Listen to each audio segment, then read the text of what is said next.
Hey guys, hello. I can't believe Shy is getting faster and faster, beating Captain to first even. Hello guys, I'm very happy to talk to you again. I would say see you again, but you're the only one seeing me. I have so many new things I want to show you, and it feels like it's been forever since I last streamed, even though I'm just like a day late. But I'm so used to the Friday Sunday schedule that when I don't stream on Friday, it feels so wrong. So, I have the Meletrix Zoom64 here. Finally, I can build it.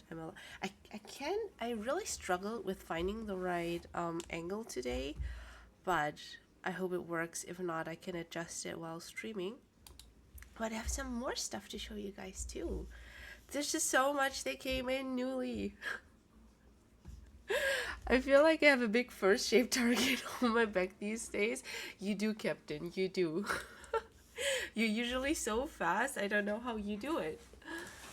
But we have the same keycaps, Mango Soju. Did you also get the horoscope keycaps? Is that what you mean? So, before I move on with the build, or before I start with the build, I want to show you guys what I got for the next week probably, but I'm very excited, so I'm already showing you. Captain stays in the chat between streams. No other explanation why he's so fast otherwise. Hi Aquan. Ooh, you got horoscope too. How do you like it? I love the set. I do have to get used to like the star design because kind of looks like dust at first, but other than that, I really enjoy it. So I probably have to switch the cameras again because it's just so much that it doesn't even fit into the frame. Doesn't even fit into the frame anymore. So very exciting. Thank you again, Niku, for connecting me to Emmanuel because I got the new Swagkeys ABS keycaps here and I'm very excited to try them. I got the base kit, beige base kit. Then I got the tulip add-on and also the numpad. I knocked myself in the face with the packaging. I'm very excited to try this because this is like the new line of Swagkeys keycaps. I do have their old Lavion Rose, and I'll be bringing them so I can compare them to the new ABS keycaps. The old ones are like a blend of ABS and PBT. So very excited for that. I will be doing something similar to Chris. Chris compared her keycaps to GMK. And what I'm gonna do is I'm going to compare it to GMK too, just because I'm curious. But look what else came in. A new Kikobo set. I even got the Real Legendables and the novelties. So I will probably compare to not only GMK but also Kikobo, possibly even PBT fans if time allows, which I will do next week. That's the plan for next week. So I will do a huge ABS keycap showdown, kinda. I think that's gonna be exciting and very interesting. I don't think I have like multiple of the same keycaps like Chris, unfortunately. Same keyboards like Chris, unfortunately. So I can have like multiple keyboards right next to each other with the same keycaps. So we gotta work with one keyboard and then I just swap out the alphas probably, and then we can test. We can compare them. We can compare like thicknesses, possibly profiles, and just sound overall. So I'm very excited for that. What else came in? I finally have a new mouse. Look at this.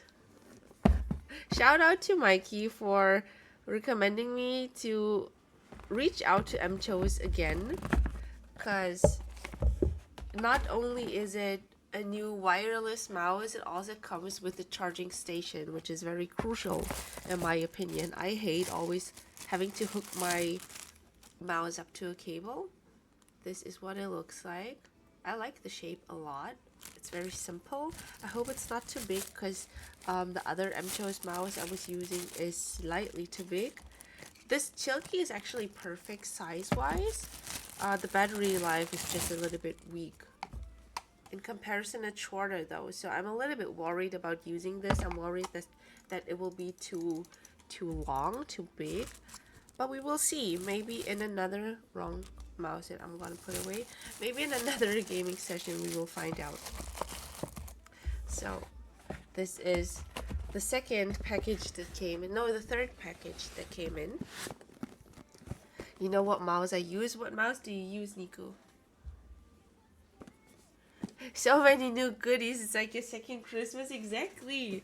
And I was dying to show you guys. And the last thing that we picked up today is it was a package from Keeps and Cables from Australia. So first of all, we got this cute little plushie here. It's a little bit too soft for my taste, to be honest. It feels odd, but it's a very cute penguin with the Keeps and Cables tag there. Super cute. It comes in two different like versions, and it's like a current promotion for their new switches, because these are the icey mango berry tactile switches, and this is like the icy ice penguin plushie. They have penguins in Australia. I don't think they have penguins in Australia. Do they? I don't know. But it's because I think it's just the theme for the switches. And how could I say no to something that's called icy mango berry tactile switch, right? I could not possibly. They reached out to me. They were like, hey, Mango, do you want to work with us again? We have some new switches. First of all, who am I to say no to switches? But also, they told me the name. I didn't even ask for any more specifics. I was just like, yeah, send them my way. Mango is so down to try some mango tactile switches. So I got 80 of these. That should be enough to cover the Zoom64. I don't think I will go for tactile build initially. But I will be trying them today just to get a feel for them. The switches I will be using in the Zoom64 build today though will be these. These are the taro and sweet potato switches. You might know them already, but this is the V2. Don't ask me why it's V2. I don't know what exactly has been improved, but apparently there have been some improvements. So, and as always, it comes with this cute little spoon, cute little dessert or soup spoon. So, I like these a lot. They're very sturdy. They're very thick, very sturdy, and I think they're the perfect size for soup. Oh, good luck with your IKEA shelf, Nico. Have you on speaker so hearing but not seeing? I appreciate it. Good luck with your shelf.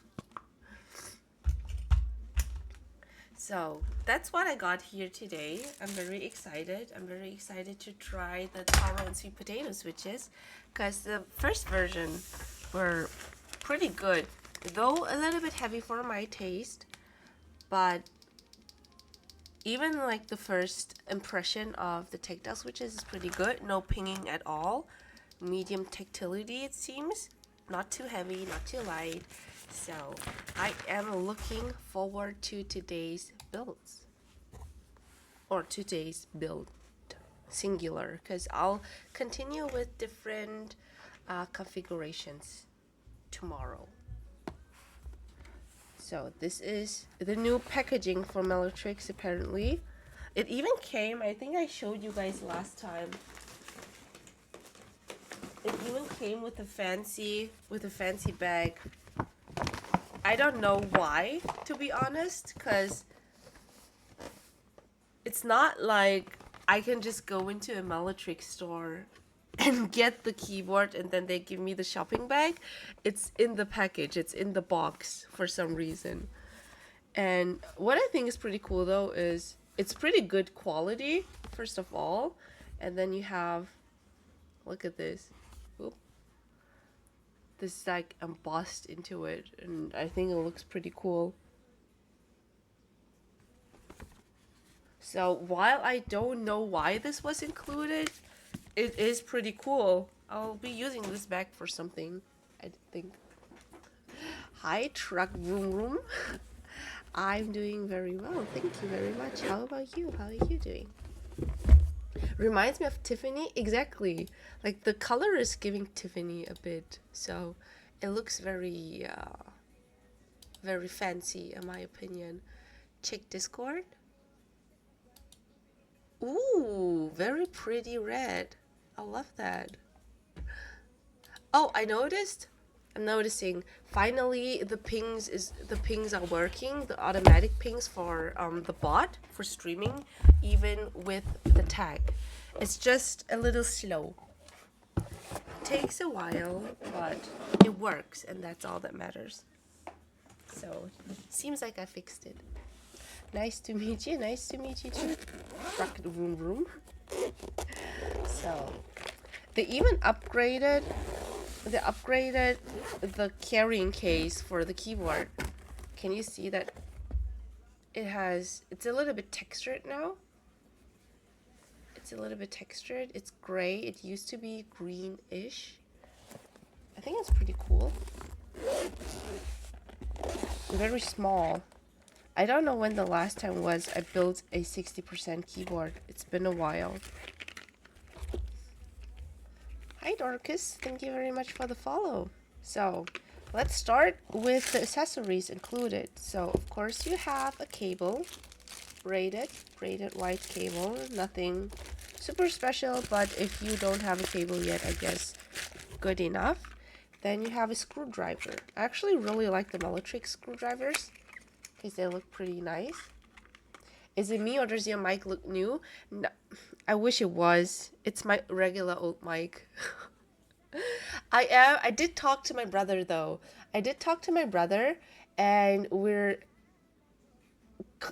currently in negotiations. I might be able, next time I visit my parents, I'll drop by and I might be able to get his Shure mic just to try it out for myself. And I hope it will help with countering the reverb of my desk a little bit.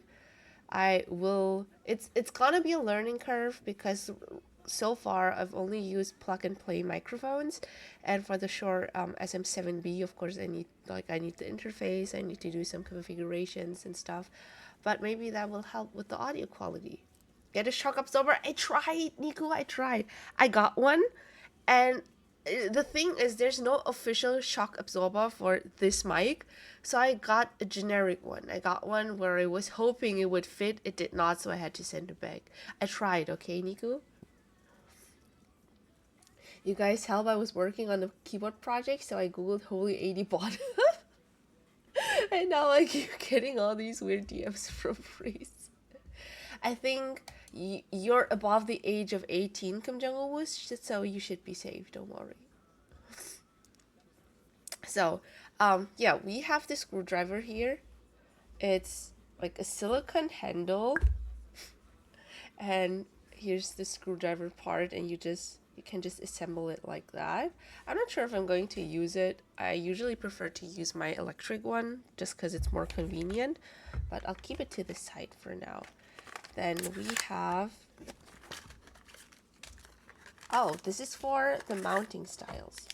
So we have the split O-rings. I don't know if you guys know the split O-rings. This is a very Meletrix specific mounting style. They had it for the ND75 for the first time. Then they came out with it for Zoom65 V3 definitely. I currently don't remember if the TKL Dyna had it too, but it's definitely a very Meletrix specific thing, and I actually enjoy the split O-ring mount a lot usually. Then you have the silicone gaskets, the regular ones, and some cables. I hope these are just replacement cables. I hope I don't have to install them because some of them look very fragile, so I hope this is just backup in case I rip any of the ones included. SM7B Mango leveling up the production. I'm trying because I know that with the current setup that I have, because the living room is so big, there's a lot of like reverb. My desk, because it's so big, my boyfriend and I think it's because it's so big that it's so wobbly. Because if I just, can you see my face cam wobbling? If I just do this? Because the desk is just so wide, and I think having the two legs is just too wobbly for it. So not the best circumstances to record sound tests, and I hope that a better mic or a more expensive mic, an XLR mic, will help. But we will see, because my issue is that with the Shure mic, I think I have to go like really close to it so it picks up my voice, and that's kind of annoying for sound tests because I talk a lot while having the mic down above the keyboard. But I guess work in progress. Work in progress. Maybe someday I will find a perfect shock mount for this mic too. One of the priests asked about my mounting style. What's your mounting style, Kim Jong-un? Tell me. Oh, interesting. Look at this.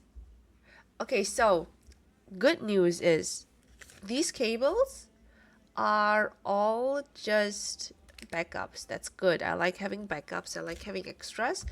They were already pre-installed, but no magnetic connectors. It's all just your regular cables. How do I feel about that? I'm not sure. Why are we going back to cables? Because that was the same thing for the QK65 V3 as well, or Mark III. You do have some pogo pins here for the knob thingy, for the scroll wheel knob thingy. Oh, it's not tactile. I don't like that. You don't have tactility. Like usually when you have a knob, you have some kind of tactility to it. You don't have that here, and that feels wrong. I'm not sure if it's because it's a prototype, but I prefer my knobs or scroll wheels to have just a bit of tactility, to be honest.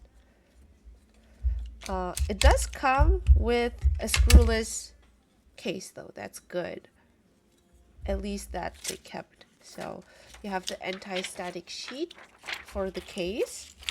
I don't know why there's a slit here. There's a slit here, right here across the bottom case. Not sure why currently. And the bottom part is silver. The weight is lilac though, so you will have some RGB here once I connect it. It's like a framing the bottom lilac piece.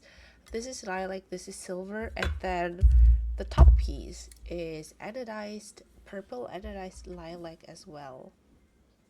And I like that combination actually. I like when you have cases that are two-toned, 2 to 3 toned.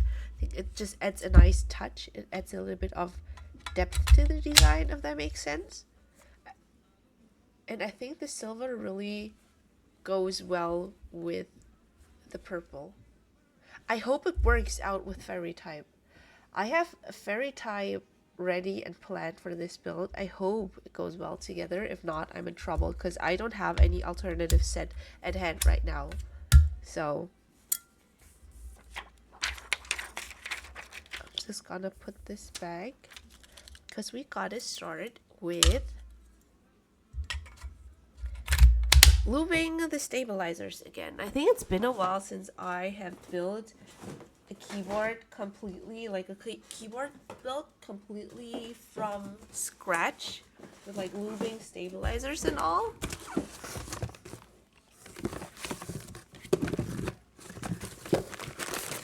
I never reloaded.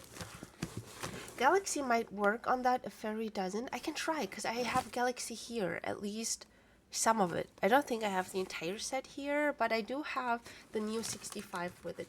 So maybe we can play around a little. We will figure that out.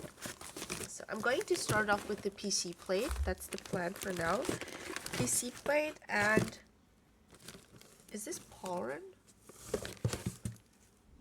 This is cork. This is pollen. So we're gonna start off with PC plate, pouring foams, and that's it. And tomorrow we will continue with FL4 and cork. Gotta keep it a bit interesting, right? Oh, hi, Maddie. Hello, hello. Hi, Carol. I'm doing pretty fine, thank you. I never reloaded. How about you? Okay. Oh, screw-in steps. That's new. Because the stupid steps from Meletrix usually are the clip-ins, the Pygo clip-ins, but seems like they went with screw-ins this time. I wonder why.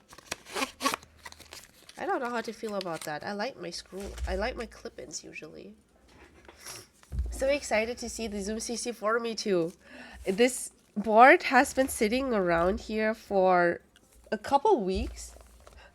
I received it early this year, and I wasn't allowed to build it because they weren't sure about release dates yet. So it was just sitting here staring at me, waiting for me to build it. So I got my tuning handles for the wires. I got my little Osumi brush, and here's the loop. Just reorganizing my keyboard stuff. What are you doing to it? Are you like rebuilding stuff? Are you just trying to organize your storage units? Oh, they're pre-looped. Oh, that's very interesting. That's new too. I don't think any of my Meletrix steps have been pre-looped so far. I'm gonna clean it off. Simply because it's my first time using these steps. I think they're new and I don't trust them. I can already tell it's wobbly, so. But I guess if you're a complete beginner and new to the hobby, it's good to have pre-looped steps available that you can just pop in. Hi, Matt, and bye. Going to make groceries. Have fun going grocery shopping. I'm gonna 3D print me some storage units for my keycaps and switches. Oh, that sounds amazing. I wish I had the ability to do that myself too. I think if you are in the keyboard hobby and own a 3D printer, that solves a lot of your problems, or like possible problems. I never trust the pre-looped steps. I always just wipe it off. Same. I don't trust pre-looped stabilizers. Because usually, a lot of times, they just slap on a lot of loop to cover any ticking because the wires are crooked. But that just means that with time, once the loop settles a little bit and distributes a little bit more, all your stabilizers are gonna start ticking, and I don't like that. Hi Eisenheim, how you doing? How was your guys' weekend so far? I was at a work function yesterday. My company turned 140 years old, so we rented out something that's like kind of like a circus. It was pretty cool, I guess. It was something different. It was a mix of live band, live music. They tried to tell like have a storyline. They even involved some of the audience. There was some food served alongside, and it was pretty fancy food too. It was 4 courses. I did not take a picture of the first course because I didn't want to be the weird person taking pictures of her food. And then I realized other people at my table did it too, and that's why starting from the second course I did that. So this was the second course. This was halibut, I think the fish is called, with truffled potato cubes, pea puree, and some kind of foam. I don't know what kind of foam. But it was pretty good. Then the main was duck breast with some kind of potato. I don't know how to call it, but it was potato. This is like a crossover of cauliflower and broccoli. There's some more duck, a red wine sauce, and some asparagus. And Then for dessert, we had a little lava cake with this was pineapple compote. Again, some kind of foam and some ice cream. And we had a lot of bread on the side too. They also had cocktails after the show and some midnight snacks. But I didn't stay until midnight. I just waited for the show to be over and then texted my boyfriend. So, yeah. But it was pretty fun. I think it was pretty cool to see that they tried their best, at least. They didn't cheap out on celebrating. And I think that's pretty cool to have a company that does try to give back to their employees. Hi, Anonymous. Did you get your nails done? I did. I just did them today. My boyfriend picked the color. But yes, I just did them today.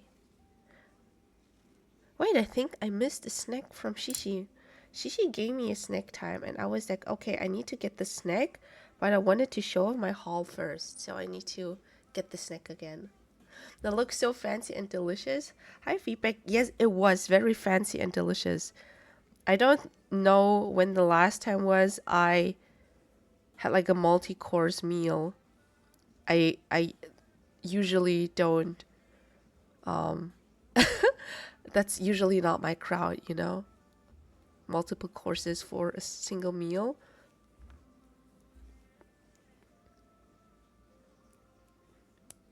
Okay, so, wait, what's my snack for today? I wanted chips, but my boyfriend stole them. So I'm gonna have these again, the gummies. Hi, Stiletto. How you doing? How's your weekend going? It looks gorgeous. Thank you so much. I bet he will appreciate that you like his choice of color. He wished for a dark green, and I think this is a very nice. It's like kind of like an emerald greenish with a magnetic effect. Thank you. I love the shine. It looks pretty cool. I like it a lot too. Like 80% of my nail polish currently is just that cat eye effect. Because it looks so fancy. It's like a dark jade. Oh, exactly. Also have a lighter green. And it genuinely just looks like jade. I think that's pretty cool. Okay, where's my phone again? I need to tune the wire.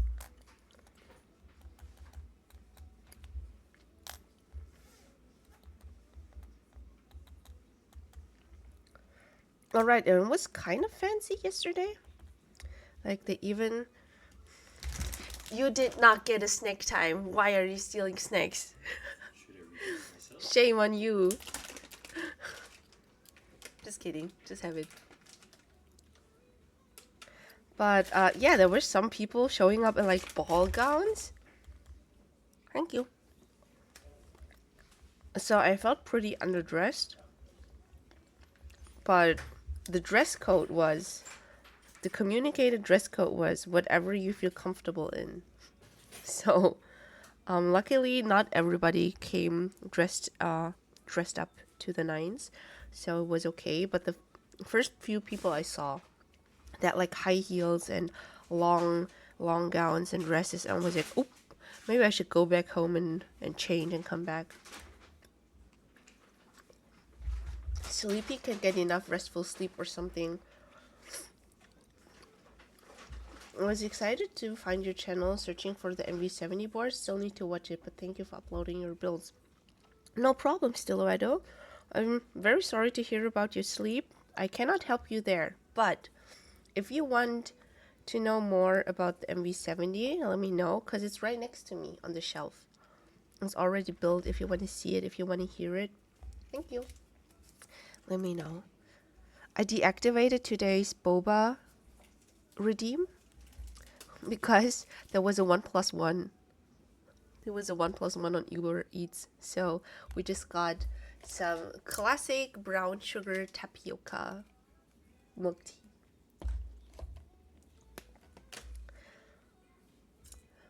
I rock ball gowns regardless of the event. I like your mentality, Kim Jong-un. I really like your mentality, Every day is a runway.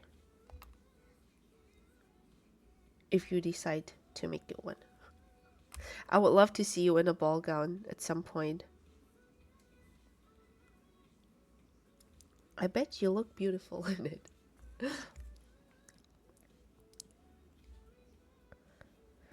But speaking of ball gowns, my brother is getting married in June, and I probably need to look for somewhat of a fancier dress.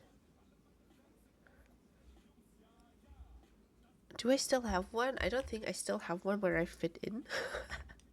So I might need to get a new one. But yeah, my brother's getting married. Very exciting.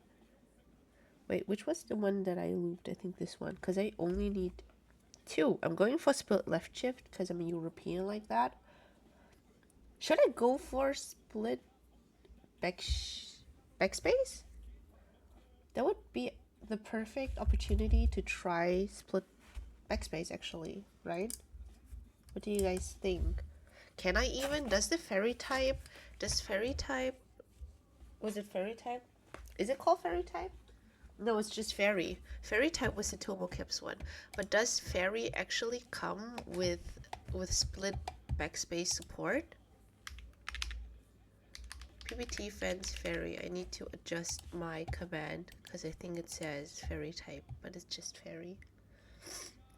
Yes, do a split backspace if you've never done it. I've done it on my agar before, but I don't really use it. So does it say? Yeah, it says fairy type. It's just fairy. And all power and foams actually. Okay. Oh, thank you for the hydrate, Alex. Thank you for the hydrate and thank you for stopping by again. Have you received your ADA yet? Which configuration did you get? Or like which color did you get? I think last time, because you joined at the end of the stream, I missed it. Thank you very much.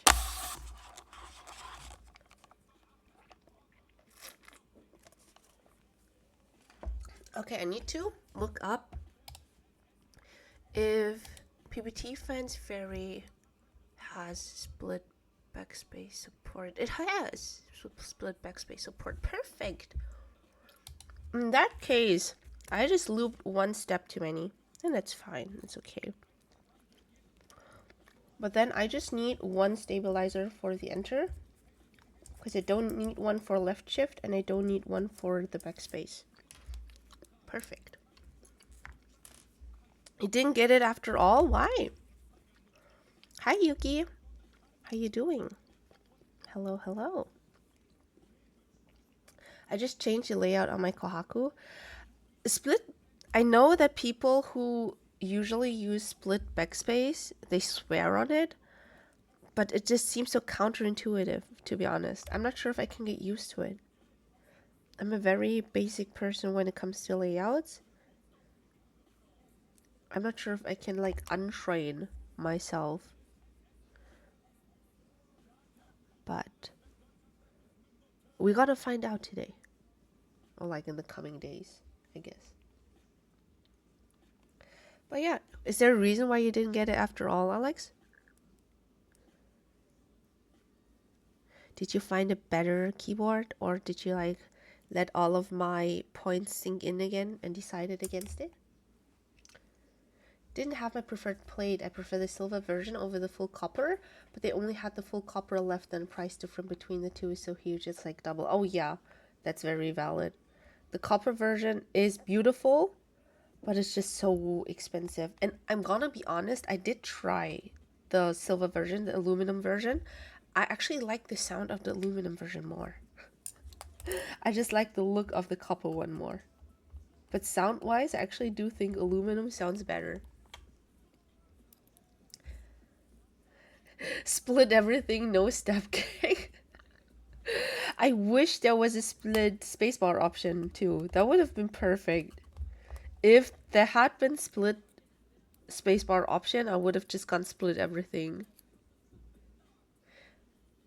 PI gotta sound even better. Oh hell yeah, I hope so at least. I really hope so. I'm so excited to try PEI. Nico helped me out. Nico the plug, Nico the goat.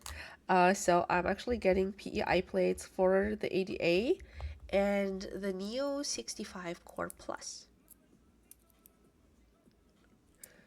They were bombarded by me. 120 euro worth of plates. Oh, damn.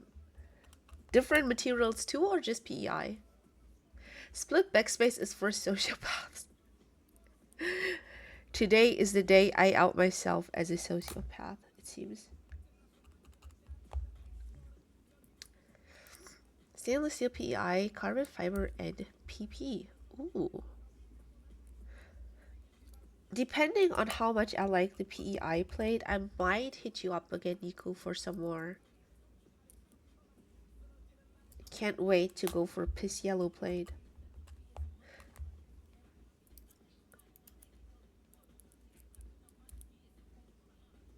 The scientific fact split backspace makes any plate sound better. I mean, it does make sense. It does make sense because usually the big keys are the ones to make or break the sound while like regular typing. And the fewer steps you need to use, the better the sound of the board overall. Most of them for people wanting to convert boards to EC. Ooh, I see. Seems like EC has gained more popularity in the last couple months. Want all my boards to look like go home ortho lady you are drunk? Do you know how to use ortho boards, Kim Jong-woo? I have 2 ortho boards. I just cannot use them. I struggle so much. I tried my best, but it's just not for me, I think. Converted NBH people, everyone wants to convert now. Ooh. I'm still disappointed by my spacebar. If it wasn't for the spacebar, I think I would love my EC Agar. The spacebar is just, you know. I recommend you try OEM EC. I want to try Dynacaps at some point. I think those would probably be something that I would like more. If I were to find a second-hand alu version of the 88, it's instant buy though. That or thermal or top of my list. Ooh, the thermal also sounds pretty nice and looks pretty unique. So I get that. But I'm not sure if they ever gonna restock any of the 80As. Maybe they will also bring out the B stocks at some point for sale. But I think they're currently focusing on their keycaps, the TP1 keycaps. Fortunately, I have to head out. Have a good stream. Thank you, Yuki. See you next time. Thank you for stopping by. Hope you have a good weekend. Tried so hard and got so far, but in the end, the alpha columns weren't even staggered. Exactly.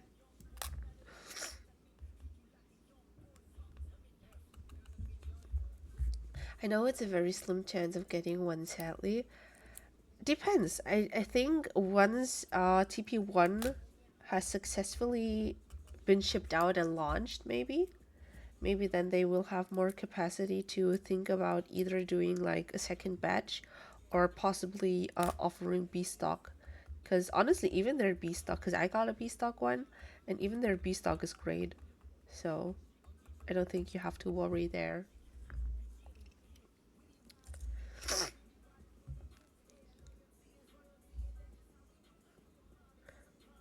I'm just praying. I don't think it's the wire is completely straight.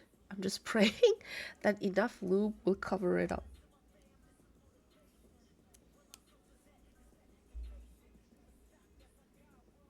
Wouldn't mind a B stock. Maybe I can pitch that idea to Guys Machina. By the way, guys, if any of you are interested in the TP1 keycaps from Guys Machina, you can get 5% off. Did you know that? You can get 5% off by using Mango on their official website. I bullied them into giving me a discount code. I'm just kidding. But I think it's the only way to get a discounted set. So feel free to use it if you are interested in trying their TP1 keycaps.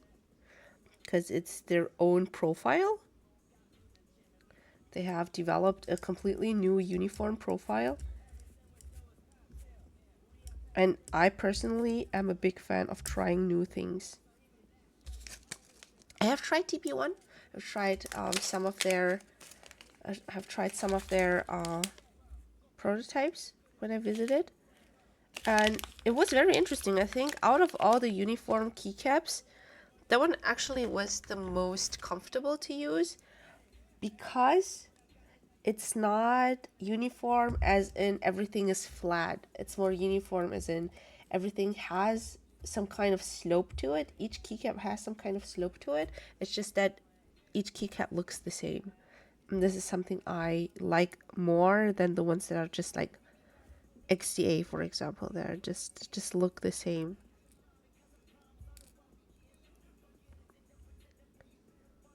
As in look the same from all angles. Help.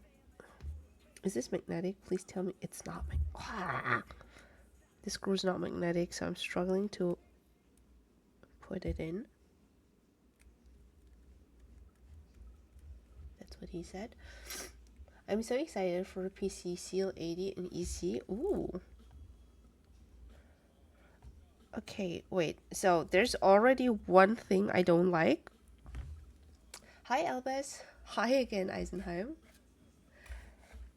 I used to own a Rama 80 U80 back then. There was a heavy fucking board. Oh, I built that one as a commission once. It was a very hefty board. I agree with you. Okay, so here's the washer for the enter. The thing is, if I place it here, it would interfere with this LED. I think it's an LED. It would interfere with this one, and I don't like that. This has happened with a lot of Meletrix boards, actually.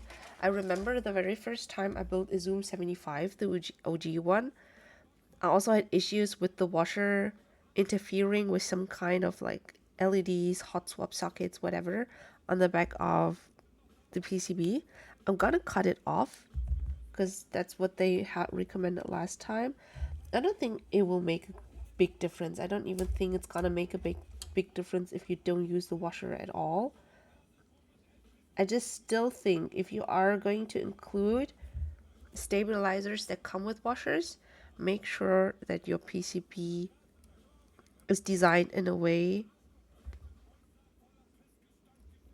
that doesn't interfere with using them.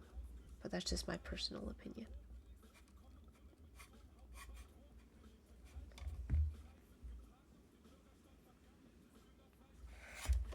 Okay, so first one in.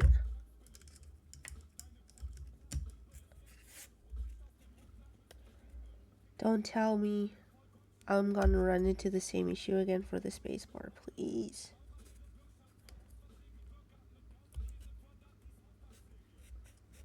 Let me see.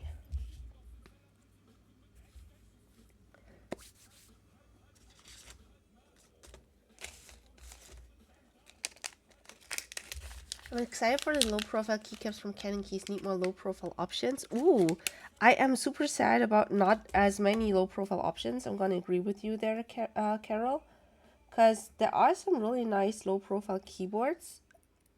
I think ND75 low profile version is also not too bad. It's just that I don't like the stock keycaps, and I just haven't found any that I like yet. So my ND75 has just been sitting around. I've tried it once for a review and then never again. Simply because I don't like the keycaps. Give me more low profile keycap options. I wish Low Free would sell their original Low Free Flow keycaps. Those are the nicest low profile keycaps I've seen so far. The ones for the Low Free Flow version 2, they're okay, but they're shine through, and I'm not the biggest fan of shine through. And for the original Low Free Flow, the very first one, it was dice up PBT, like a really nice design too, centered and kind of like a very thin font. I like that a lot. Am I allowed to post links in here? Yes, you are. Feel free, unless you want to rickroll us. Please do not rickroll me. Sorry to get distracted. How did you build your NV70? I ended up with going for, let me think. I took out the plate foam. If I remember correctly, I took out the plate foam and kept the rest of the foams in. And I used PBT Fence Pelican, and what were the switches again? I would have to check. I don't remember the switches anymore. But I did not build it with all foams. I enjoyed it more with taking 1 or 2 layers out. I have to double check again after I finish this. I think the configuration VOD should still be online, so you can check that too. I dedicated an entire stream to just NV70 configurations, so maybe that could be interesting to you as well, Stiluedo. Hi Lander, how you doing? How's your weekend? Wait, this is not lining up correctly.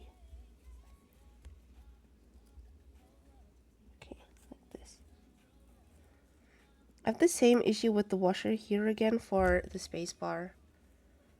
It's interfering just a tiny bit if I kept everything on, so I needed to cut it again.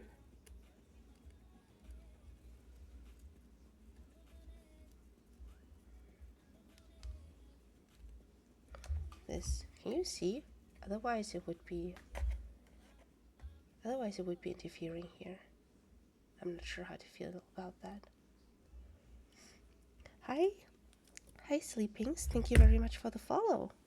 Thank you for helping me reach my follower goal. Doing good, keeping busy, just got back from cheese fondue at the parents. Ooh, that sounds amazing. Who doesn't love a good cheese fondue? Who doesn't love cheese? Wait, maybe I should have put this in first. Possibly. It's okay, I can just cut it, right? Like this.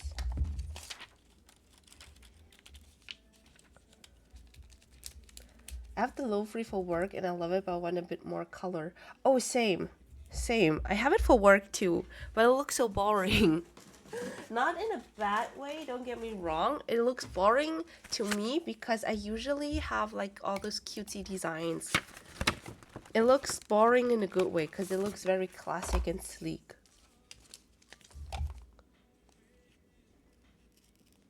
Let me know how you like the low profile ones from Canon Keys, Carol.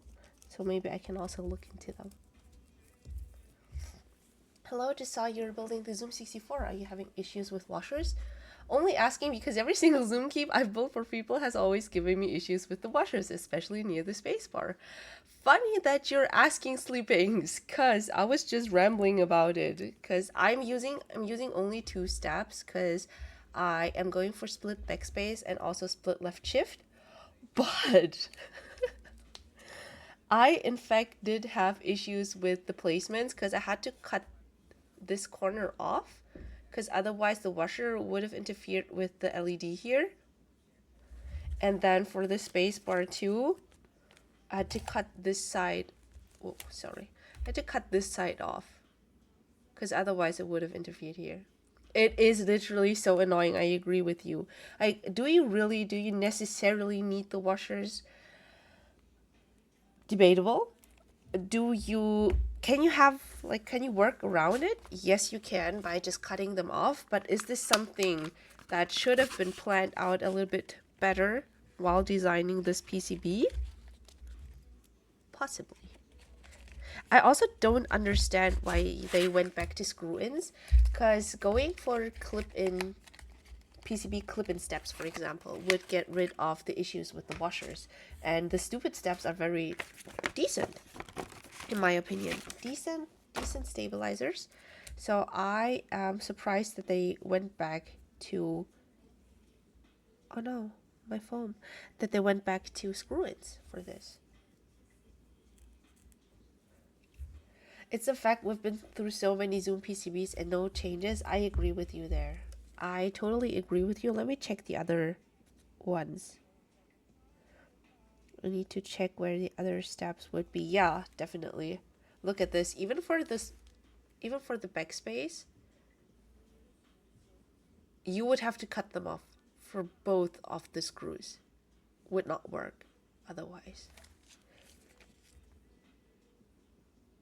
And for the left shift as well. At that point, honestly, at that point, just leave out the washers. At that point, you can just leave them out. Don't include them in the kit at all, because what's the point? But yeah, it's something that has annoyed me about the original Zoom 75 and the Zoom 98.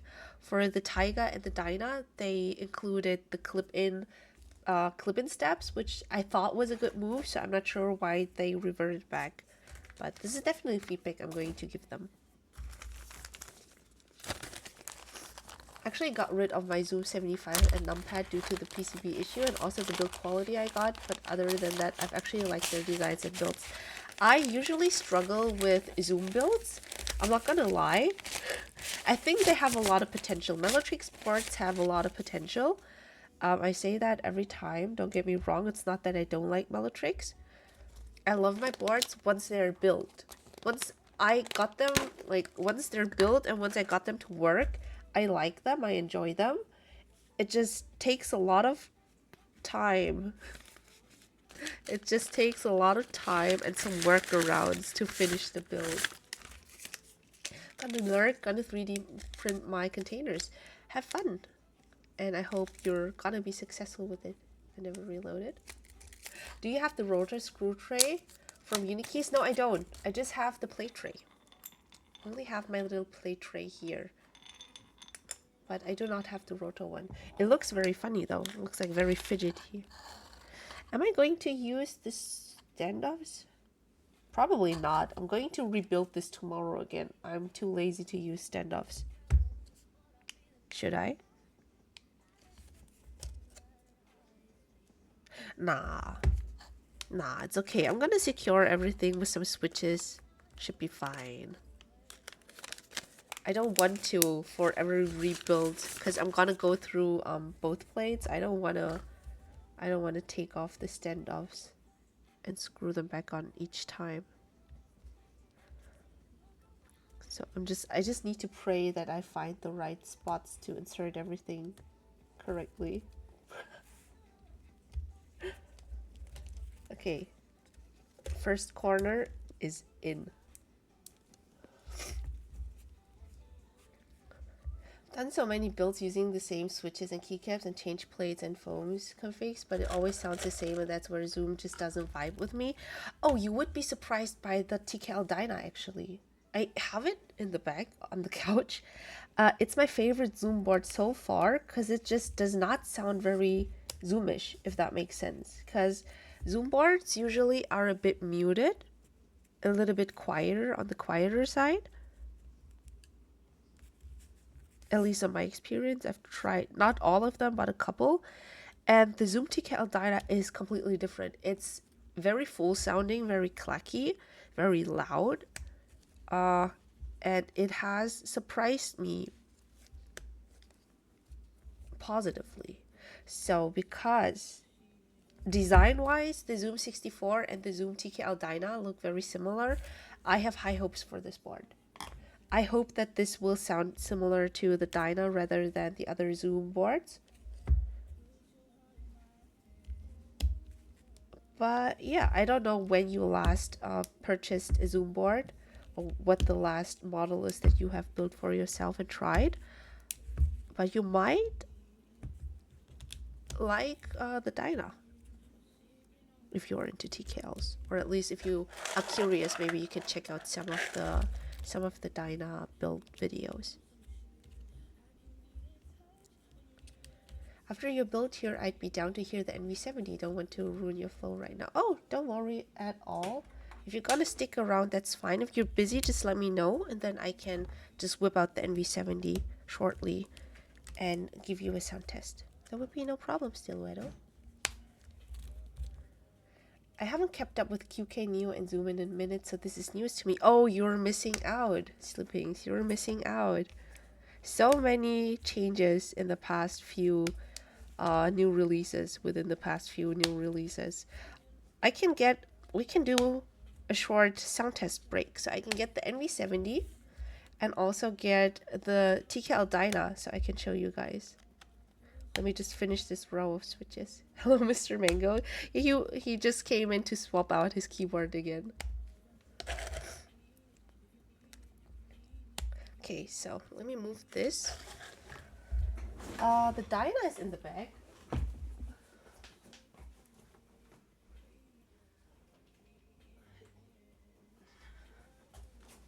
Don't ask me why we got a keyboard on the couch. It's also a little bit dusty. So this is the Dyna, and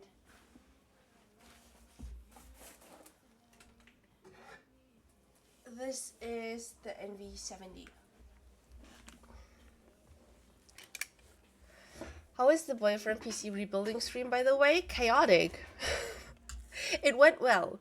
It didn't boot for the first 20 minutes or so, but he figured it out. So, and I hope you guys enjoyed it. I had fun for my part. I was just there. I was just mental support. I liked it. I just sat beside him, let him do all the work, and was just talking and reading chat. So I liked it. So this is, wait, let me turn off the music. This is the Zoom TKL Dyna. Currently, I think it has only the switch pad in. And this is what it sounds like. Listen to it.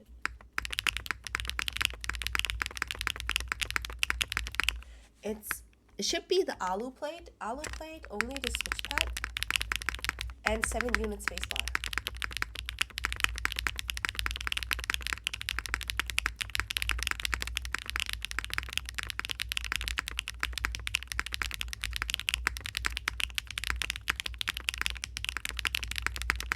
I need to rebuild this at some point because I want to get rid of the knob and the screen. I just want to make it into a traditional TKL, but it sounds amazing. I am absolutely in love with the way it sounds. And in my opinion, this is hands down the best sounding Zoom board I've tried so far. And I have high hopes for the Zoom64 because of it, because this was the latest release and design wise, they look more similar. So yeah. Very excited, very curious. And yes, the NV70 is that Hyundai board. This is the NV70. This is an FRL TKL. This group actually starts tomorrow, if you guys are interested. It comes in a lot of different colors. It has a lot of RGB. I'm usually not the biggest fan of RGB at the bottom. I don't like it for the Zoom TKL Dyna, for example. The Zoom 90A was okay-ish. This one, I will have to see if I like it or not. But this is actually pretty neat, I think. Pretty neat, in my opinion. It's sports car inspired, as you can. I don't know if you can see, if it's obvious. It looks very sports car like, and if I remember correctly, I removed only the plate foam. It should still have the switch pad and the case foams. And these are the Wuxia Studio gold arowana switches. Don't get them mixed up with the yellow arowana switches. This is what it sounds like. Oh yeah, I kept the switch pad because this is the PCB with the flex cut. There will be 2 PCBs available, 1.2 with flex cuts or 1.6 without flex cuts. Unfortunately, I couldn't pick for my review unit. Otherwise, I would have gone for no flex cut. But that makes it a little bit more limiting when you want to play around with configurations, because it just sounds very, very thin without foams.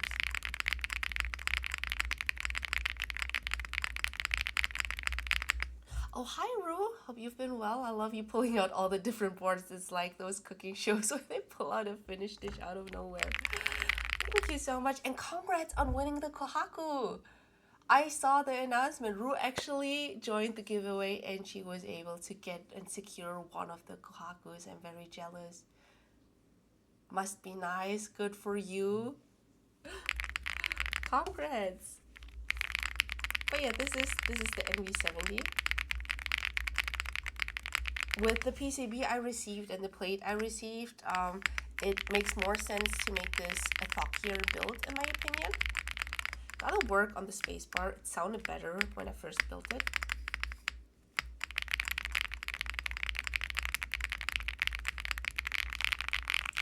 But I love the alphas. Very bubbly. 7-unit spacebar. I think it's 7-unit. It should be 7-unit, yes.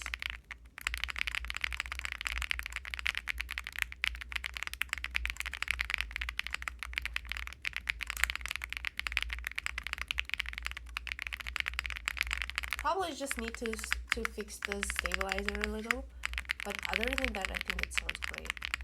Just not exactly, I think that's the only gripe I have with this board. I love the way it sounds and feels. The thing is, it just doesn't match the design, in my opinion. It looks like it's supposed to be clacky. It looks like it's supposed to sound a little bit more similar to the Dyna, for example, but I get used to it. I don't mind it. It still sounds good. It still feels good, so it's okay. Have you gamed on it at all, wondering if the number raw separation causes any difficulty? I haven't.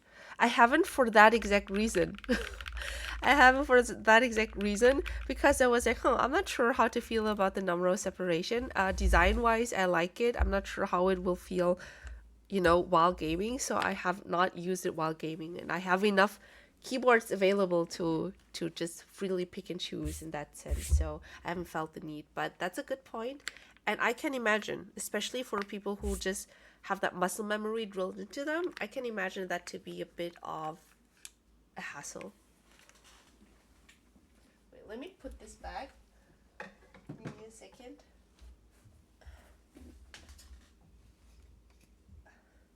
I need to get an NV70 and put GMK Yuri on it because Korean car go new. I'm like incredibly impressed. For once there's a zoom board that doesn't have the stereotypical creamy zoom sound. Exactly. Zoom boards, at least the 65, all of the 65s, all of the 75s, even the 98 are a bit on the quieter, creamier side in that sense. I agree with you. But yeah, that's why the TKL Dyna is so far my favorite zoom board. And I tried it in a lot of different configurations as well, and turns out I like it most almost foamless, and I think that just speaks for how different it is compared to other zoom boards, because other zoom boards I just hated with the less of foams I put. Hi Dila. I was going to ask you if you feel like your fingers are stretching to the 1, 2, 3 keys, but you put it. Oh, I can whip it out again, no problem. It's not like it's very far away.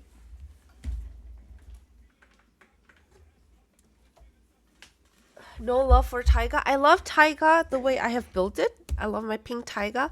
It's just that zoom boards are not, the older zoom boards are just not very versatile when it comes to sound profiles. You're very limited to, you know, the thocky, creamy sound, and you don't have a lot of variety there.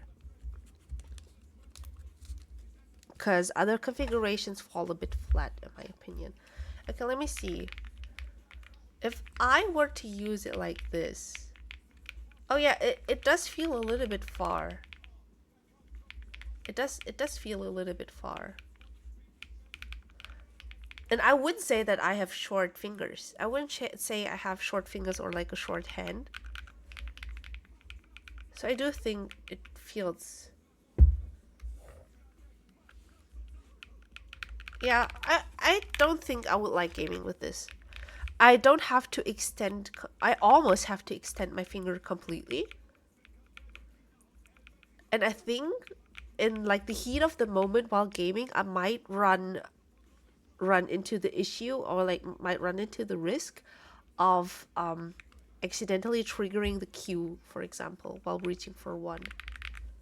So Beautiful board, maybe not the best for gaming. Depends on your game though.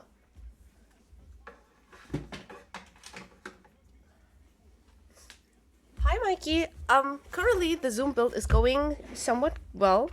I was sidetracked, still in the middle of it, using the new keeps and cables switches too.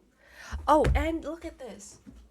Look at this, Mikey. I finally got my new mouse, and thank you again for recommending me to reach out to MCHOs again. I can't wait to use this because it also has that charging port thingy, so I don't have to use a cable for charging anymore. Oh, thank you very much for the sub, Sleepings. I appreciate it. I hope I have influenced you enough to get the Taiga so you can try it. Not the Taiga, the Dyna. So you can try and let me know how you like it. It was also the easiest Zoom build and like least problematic Zoom build I've had so far. New mouse, hell yeah. I need to try it out still, maybe in an like off-schedule gaming session at some point. I will test it. Probably not today. Funny thing, my MCHO Switch is having issues now. No way. What happened to it? I've been using the G7 Pro in the meantime, and like I switched back to the Chilkey recently, but for gaming I usually go for the G7 Pro, and that one is so far one of the better ones when it comes to durability. Oh right, wait, my snacks. Got hydrate and a snack from Shishi. Thank you so much, Shishi.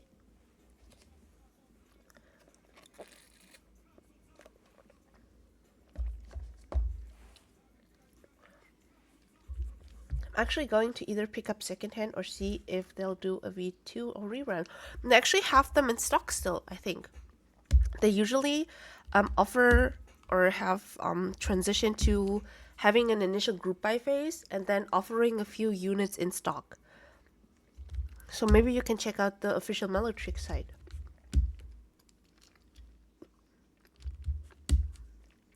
Looking forward to your gaming report if you get around to it, Stiletto. So the thing is, something that you have to keep in mind when I give you feedback on gaming performance. I suck at gaming. I'm not sure if I'm the most qualified person to talk about how a keyboard works with games, because I'm just not really good at it. So you might want to ask Mikey instead.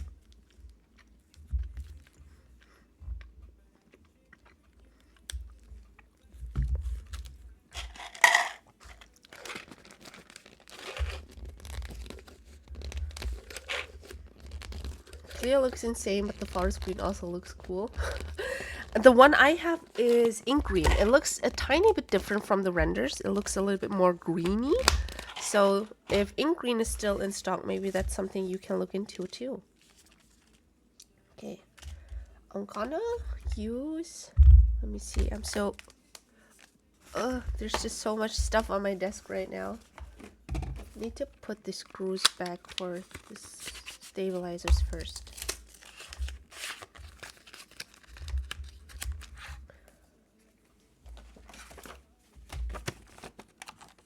Oh, one more thing I don't like about Zoom boards, and it seems like they just don't fix it really, is that the case foam is so sticky. Is this sticky still? It's kind of sticky. So you kind of stick it onto the back. Wait, is this better? Possibly? Oh, this is better. Okay, maybe I can just peel it off entirely. But for the Zoom75, for example, it was super like the OG one. The case one was super sticky.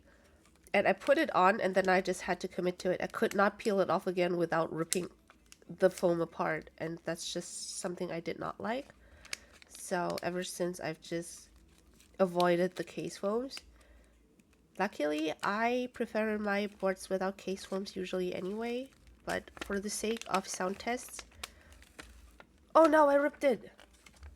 Look at it. See? Because it's stuck onto the blue part, the blue film. And it just ripped. Why is it so sticky? Genuinely, Meletrix is like the only brand I know that still does the sticky case foams. And I don't understand why. Bro, they're so sticky. Look at this. It's stuck to itself. Okay, that's my cue to not do this. Nope. I already ripped it here too. Look at this. I'm just ripping this apart. There are too many like delicate parts. I don't think it's a good idea to do that, so it is sticky. It is super sticky. No, I don't like this. Why is it so sticky? I can't even put this film back on. Everything sticks together. Help.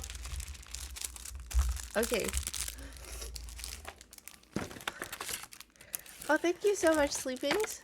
Thank you so much for gifting Eisenheim a sub.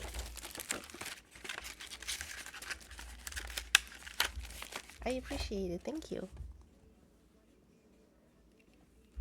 They do it as a feature? They shouldn't. I hate it. I hate it. I'm pretty sure I'm not the only person who has given them the feedback that it's just not good to have sticky case foam, and they continue to do it. I'm not sure why. I'm gonna go for the split O-ring mount because it's my favorite. Maybe afterwards I can try the silicone gaskets too. And I wish, wait, let me check. Maybe it's the screwdriver, but it seems like the screws aren't magnetic either, and I don't like that. Need to check for the right bit first. I think that's the one.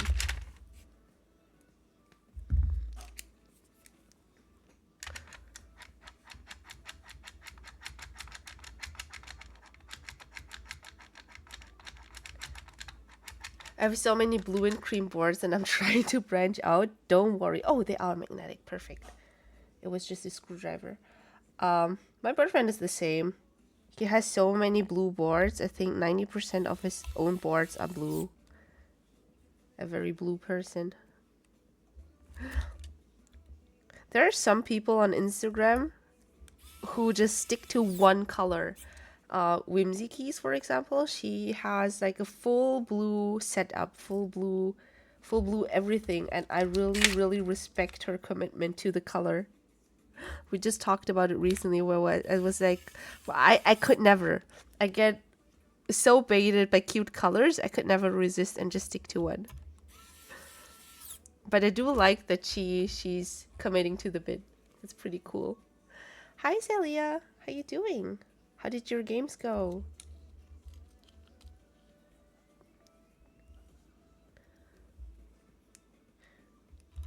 Case form reduction mod, exactly, by just leaving it out. That's my case form reduction mod.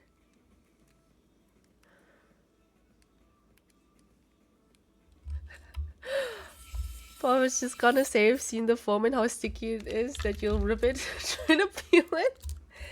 Hey, so first of all, I might be heavy-handed and clumsy, but I feel like this is something that's not a skill issue.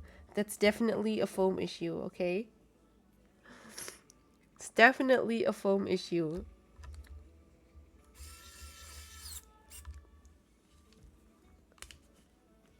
Weird for him to have blue boards when it should have been purple. Exactly, that's what I'm saying. But apparently he has lied to me and purple is not his favorite color. But what do I know? Who is Mr. Mango even? Everything has been a lie. Oh, hi, Godson.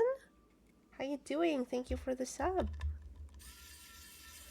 I saw that your prototypes have been anodized. So excited. Guys, Godson is working on his own 60% keyboard, and it's beautiful. And he had some hiccups with the manufacturer, but it's been going smooth, knocking on wood. It's been going smooth.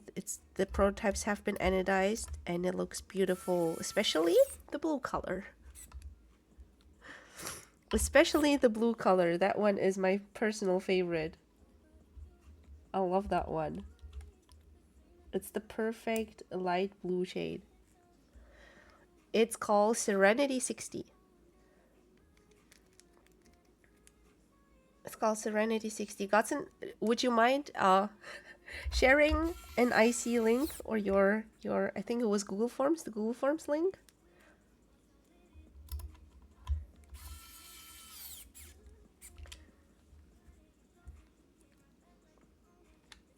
And yes, he's nice enough to send me the blue prototype so I can build it. So I hope you guys will tune in once it's here and before I send it off to get nice pictures taken.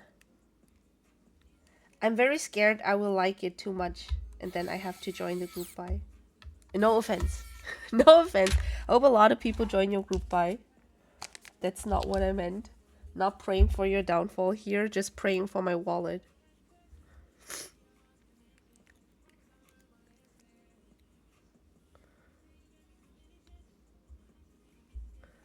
Meletrix really needs to sit down with their design team and go over feedback. Between the washers, the issues with their flex cut PCBs and their foam, feels like these are some pretty big issues that could have been addressed and fixed during this 75-65 group buys. Oh, tell me about the sleepings.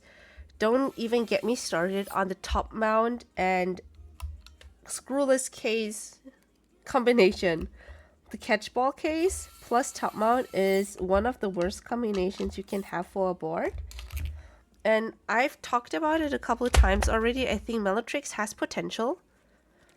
Meletrix has potential to be like a good like competitor in the price segment of the hobby. You know, somewhat entry level for customs. It's just that a lot of their products are very feature packed. And in order to have so many features, they're not as refined. I think they have the potential. And again, once the boards are built, I actually really enjoy them. Don't get me wrong. It's just a headache sometimes. Same with not being able to turn the board off, the PCB off. That's another one. Ooh, I do like... I think it's good that I actually left out the case foam because now the PCB has a little bit more room to move.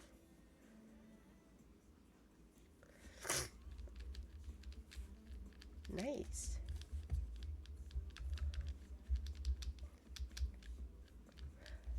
But yeah, Meletrix foams definitely could be improved. I think they're on a good way. They are on the right path because the Dyna was great. And at least for the 64, I would say build experience wise, it's very close to the Dyna, so no big issues except for the washers and the foam. So just regular Meletrix stuff, if you already know about it, it shouldn't be too bad. But other than that, it's been going smooth. How do we feel about the purple? How do we feel about the purples? Is this good? Is this bad? It is a different shade of purple, which bothers me. The fairy purple is definitely bluer, like cooler toned. So I'm not sure how to feel about that. I don't have any backup purple set right now, do I? I do have the DCD Cozy Boba set. I have DCD Cozy Boba. But does DCD Cozy Boba have split backspace is my question. I need to think. No split backspace. Oh, it does have split backspace option here somewhere. Here. It does support split backspace. Or was it more as a split spacebar, a split backspace hate, Mikey?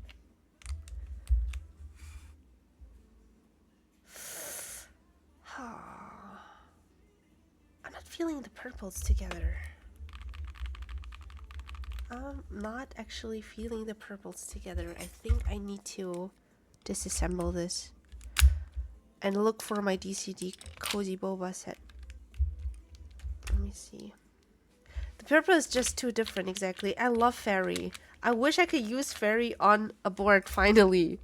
It's just I cannot find the right board for it. It does not look good together, does it? What about glitch? You want to put glitch on it? No.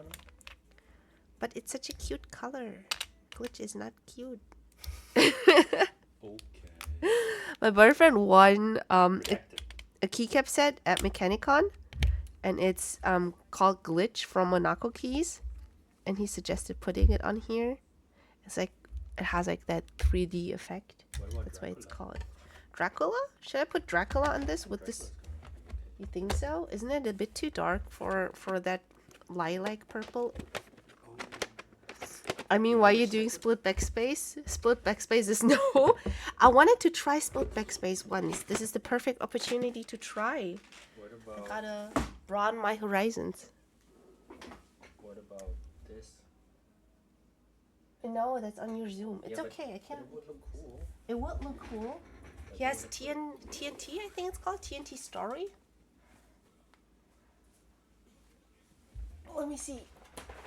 Is this Cozy Boba? It is Cozy Boba. I'll try Cozy Boba. I don't want to steal your keycaps. You love your Zoom75. Split backspace is coded. Why waste all that space? HHKB supremacy. That's what they all say once they try. Once they try split backspace. It seems like it's a theme. Oh, I'm just noticing that the switches are kind of color matched as well. I use full backspace on my HHKBs too, Mikey. So far, I've used only full backspace, so I thought it was time for a change. Wait, this is much better. Is it not? Look at this. Isn't this much better? It's like the perfect match. Finally! I can also use my DCD Cozy Boba set. This has been sitting around for a while as well. I hope it supports split. Does it? It does! It does support split. Split backspace. Let's fucking go. Okay. This. And here's backspace, right?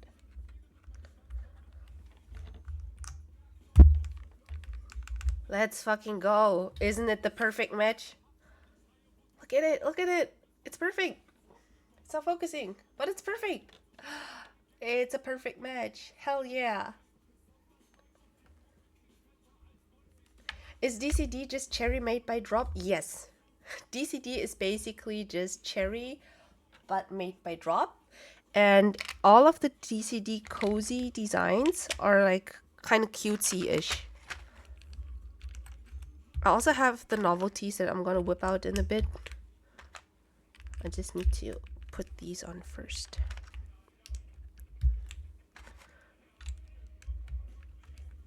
Perfect layout, let's go. Almost perfect, because the left mods are still standard. So I still have tap and caps here. Wait, I also need split left shift. Where's my tiny shift? Where's my little shift? Don't tell me this doesn't accommodate split left shift. No fucking way. It has ISO enter. ISO enter is here. Oh, it's right here. I was just blind. Where's my little shift though?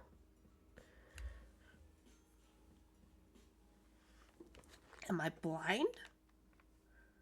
Oh, it's right here. I am blind.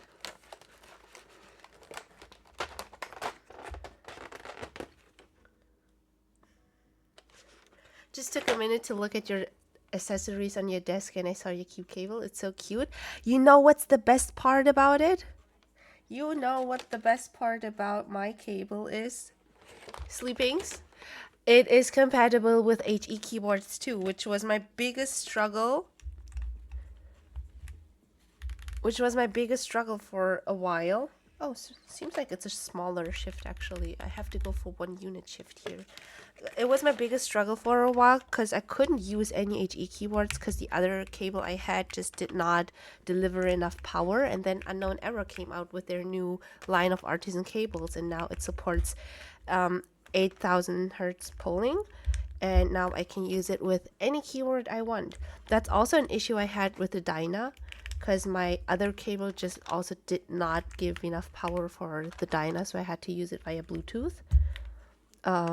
But now it works, everything is fine, and I am happy.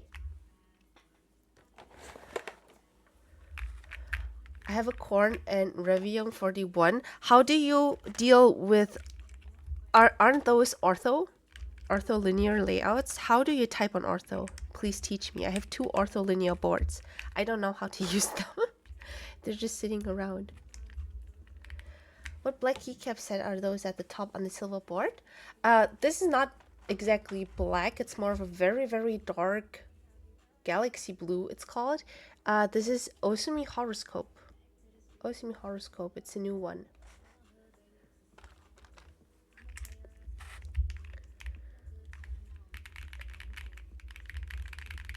Wait, what do I do? I already used my 1 unit shift. I think I need to go for a novelty here. The thing I like about this is it is a 60% keyboard, but it also has dedicated arrow keys. Look at this. Look at this, guys. It has dedicated arrow keys. My perfect 60% keyboard. That's why it's called Zoom64 and not Zoom60.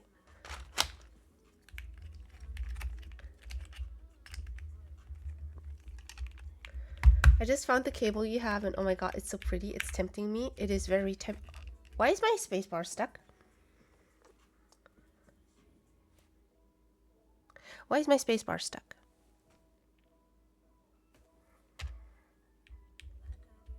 Hello? I don't like this. I need to learn from my mistakes, and I never do. I never do. Because this has happened to me more than once. That something about my stabilizers was not correct, and I ended up with a stuck spacebar. Have I learned from it? I have not. Give me a second. Let me get out all of the keycaps I need first. And then I can continue. Wait, where's my... Is it this one? This novelty set. Hi, Dynamics. How you doing? I'll have a hard time adjusting to 1 unit left shift for that. Right shift? Right shift or left shift? Honestly, I rarely use right shift, so I don't think I mind as much. Very, very, very rarely use my right shift, so it's just for decoration right now. Okay, these are the novelties with the cat and mouse maskets. Look at this. I think these are a very good alternative to other cute sets because the DCD cozy sets from Drop, I think they cost like $39, $49-ish for the base kit, which is a great price with the kitting they have. Because it already comes with all the, you know, with the numpad and the different,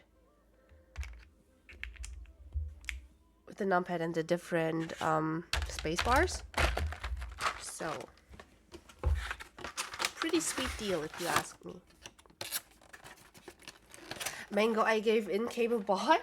Did you get it from Unikeys? I hope if you got it from Unikeys, you used Mango to save 7% sleepings.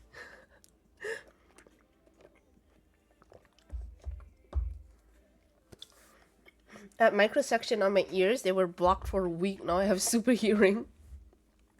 Can hear you in Germany without stream open. My dream. I wish I had good hearing. Okay, I gotta figure out what's wrong with my spacebar.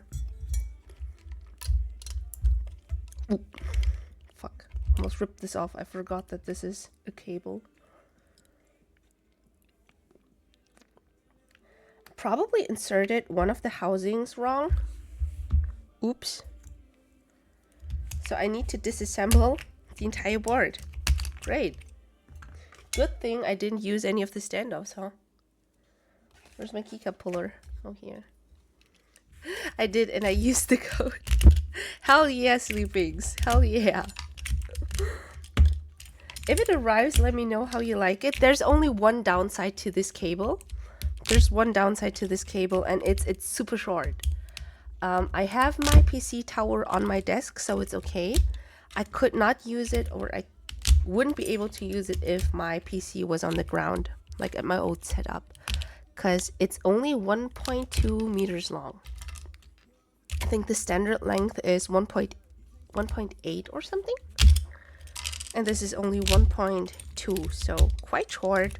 I struggle with boards that have the port on the left side.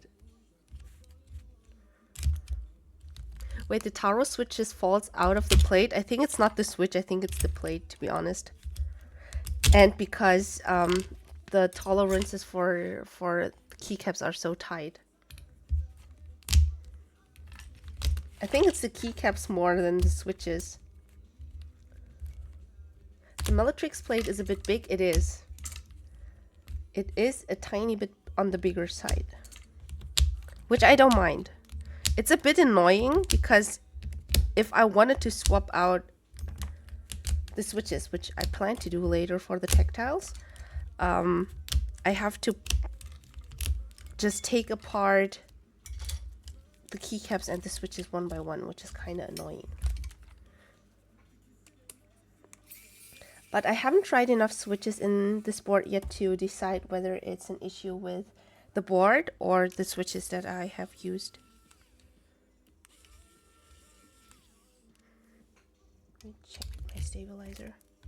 Currently a Mac Windows hybrid user, so I have a docking system on my Mac that is mounted under my desk, and my PC is on my desk, so I think I'll be okay. Oh, that's perfect. Oh yes, the housing was upside down, kinda. Let me turn it around. I had my eyes on the Daji keyboard hub, the USB hub, because it looks so good. I really want to get a cute hub for my desk, like a cute USB hub, so I can have it on here and then maybe connect that cable directly on my desk too, so I don't struggle with length. But even though I joined the raffle, I didn't make it. Maybe better for my wallet, because do I really want to pay up to 200 euros for like a hub that only accommodates 4 USB-A slots? Probably not, but now I am tempted to look for a cute hub. So if you guys have recommendations for cute looking hubs, let me know. I am in dire need. Wait, the washer. Oh, I drilled the washer off. Like this.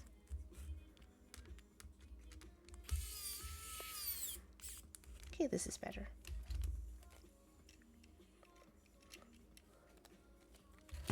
Because I didn't have any issues when I did my Taro review. The Taro V2 is nice. I like the sound, but they still need to work on the stem wobble.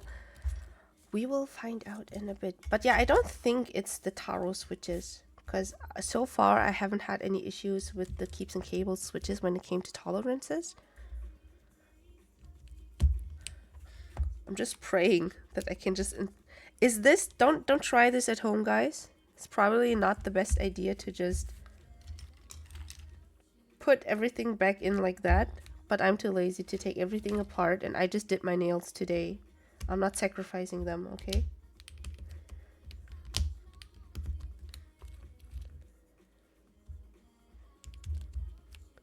Wait.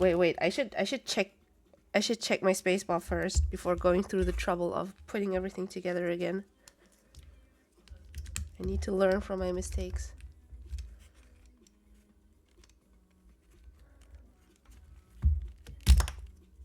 What's going on here?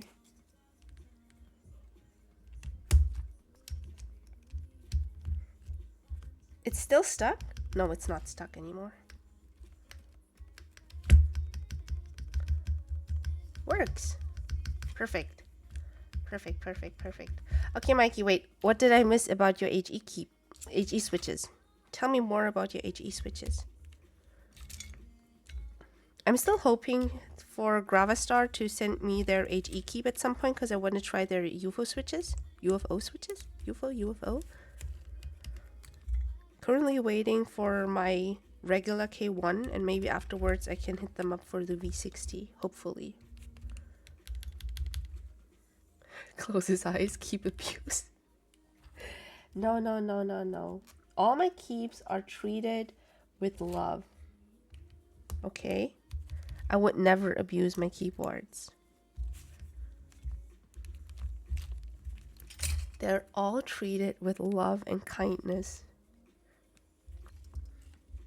Just like my Asian mom did with me.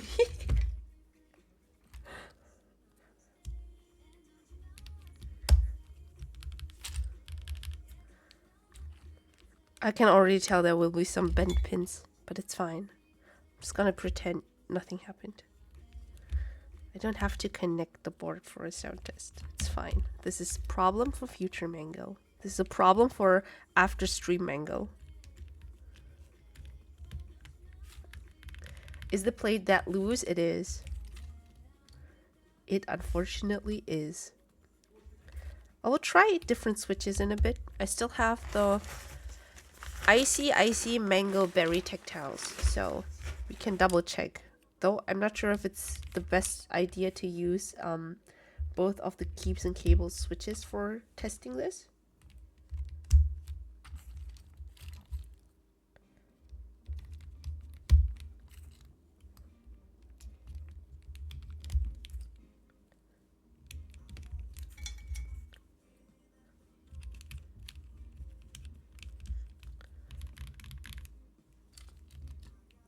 I don't know if it's the switches.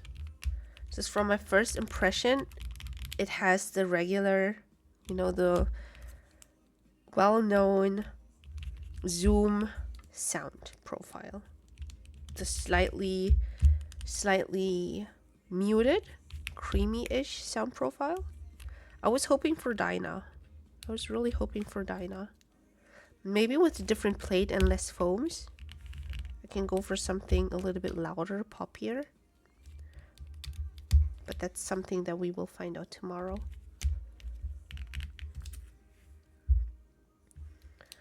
Just for $3 a day, you can help innocent keyboards being abused by Mango.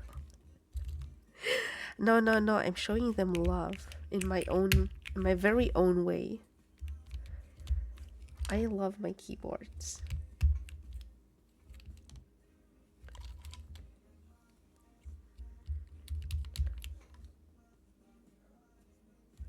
This goes here, I think.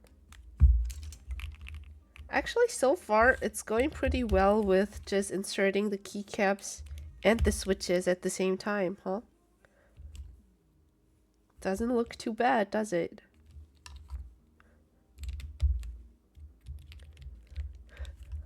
Not the common Zoom sound. Yeah, it's, you know, that very office-friendly sound profile, I would say. I had the Zoom65 V3 at the office for the longest time, so I do think it's not a bad sound profile per se. Just for at home, I usually like to go for something louder.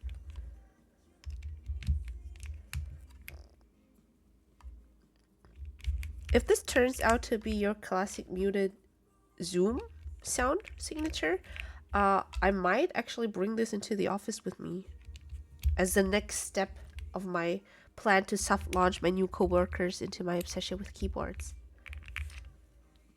It's a feature, not a bug, exactly. Because so far I've been using the silent low free flow too, and maybe it's time to take the next step and bring a keyboard that's not completely silent into the office, more like a muted keyboard. Hoping to build a new personal keep for my before May due to my internship being in an office, and I might pick up a Zoom keep or a Neo. Don't pick a Neo for the office. Do not, under any circumstances, pick a Neo for the office, because Neos are just very loud. You can try to build them a little bit quieter. You can go for a quieter Neo build, but I think that even a quieter Neo build will still be louder than like your regular Zoom build. So if you want to go for something office friendly, I would say that's where Zoom boards have their strength. All foam silent switches, but where's the fun in that? Dilau, where's the fun in having silent switches in a keyboard? I like to go for muted boards with like muted sounding switches or like softer switches because I just don't want to give up on my keyboard sounds. Right now I just have a completely silent keyboard because it's a new job and a new company. If I go with Neo, I do have some silent switches I really want to use and I like the feel of, to be honest. Oh, in that case, then you should be fine with Neo. You're in the office, you suffer like everyone else. That would just add to my suffering. I used the QK60 with 70 grams TX 2020mm spring MX Flex at the office for months before I caved and bought a full size. Damn. 70 grams, that's like a legit finger workout dynamics. Okay. How do you like it though? Doesn't it look cute? The keycaps are the perfect shade now, right? It's a perfect match. It's a perfect match. I just wish this key here was purple as well, just for, you know, the symmetry here for the mods. That's the only thing that bothers me. But other than that, I think the purple is pretty much a perfect match. Let's see what it sounds like. So this is PC plate, almost all foams, except for case foam. And let me think, the taro and sweet potato V2 switches. Anything else I forgot? I think that's it. Bro, what's wrong with my spacebar? Oh, it's the PCB. I need to push it up a tiny bit.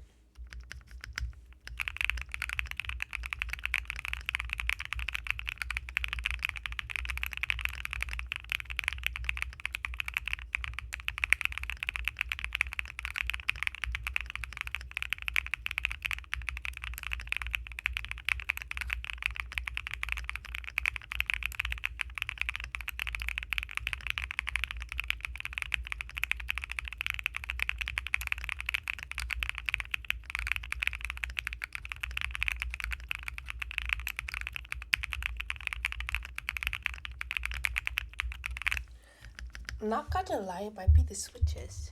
It might be the switches that it sounds so quiet.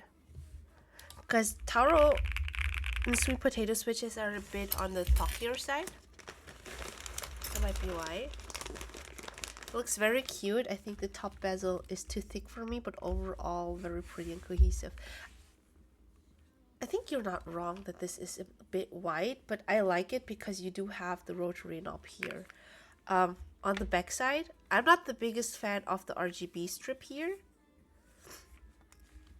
I know that's kind of their thing now, to add RGB to the bottom, just for a nice underglow. I think I would have preferred it without, but I think you can turn it off. So, do they do any weights? I don't think they do. I don't think they do. It's just it's a standard combination for the weight. You can probably get this part separately, but it's not like you can configure it when you join the group buy.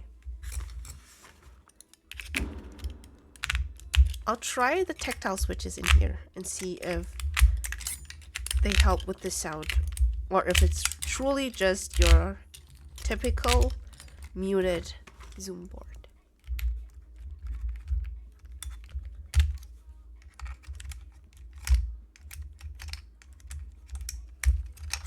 The thingy on the top right is my favorite, but the rest of the board is nice. Is yours flex cut? It's not flex cut. Luckily. I went for a no flex cut PCB. I just have not installed the standoffs because I'm planning to take it apart multiple times. So I'm too lazy for that. I just did not install the standoffs.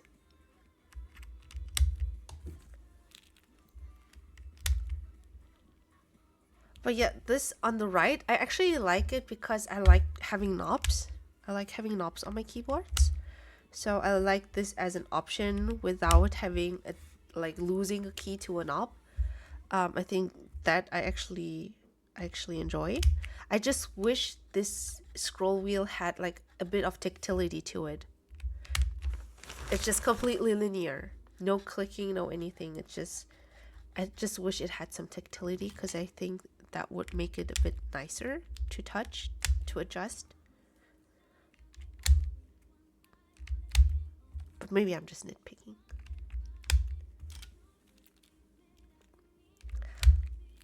Hi Ixta, thank you very much for the follow. Wait, the plate is stuck.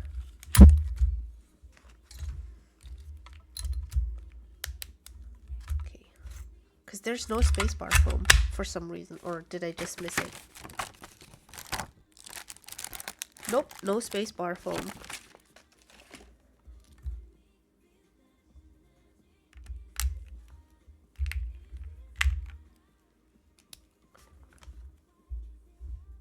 You could do no standoffs for foamless. I'm just gonna vibe with the no standoffs for all of my builds. I have a plate fork, should be fine. As long as I get like the corners secured, I don't think it should be that big of a deal to go for no standoffs.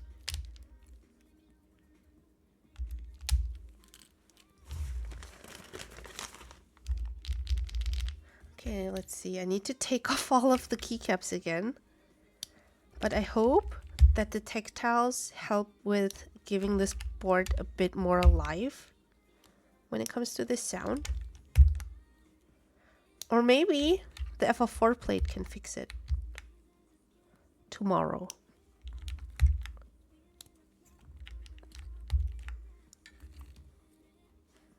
Let's see. Oh, this is so annoying with the keycaps that I have to take off every single keycap because it's stuck to the switch. And for some reason, I'm having some issues with my spacebar. But I don't know if it's like a skill issue on my part. Probably. Oh, it is. Definitely is. Because I think... Oh, damn. Yeah. My stabilizer... One side slipped out while I tried to disassemble it. It's okay. That's something I will be fixing in tomorrow's rebuild. I hate screw-in stabilizers. I hate screw-in stabilizers. I do find though that Meletrix boards provides a lot of foam, so even like removing one of the foams may help. They do have a lot of foams, yes. I'm excited to hear what it sounds like without any foams because I've tried other Meletrix boards with less foams and I just wasn't convinced by the sound profile because it always felt, I stepped myself, I'm bleeding. It always felt a little bit thin. The only keyboard from Meletrix from the Zoom lineup that I really liked with lesser foams was the Dyna because it was so poppy and loud. Can you believe I stepped myself with the switch and I'm bleeding? Bruh. This looks like just a fun case to build in. It is. It's very cute. I love the color. Finally, I have a purple board again. I actually talked about my lack of purple boards shortly before Meletrix contacted me for the Zoom64. So I immediately called dibs on purple.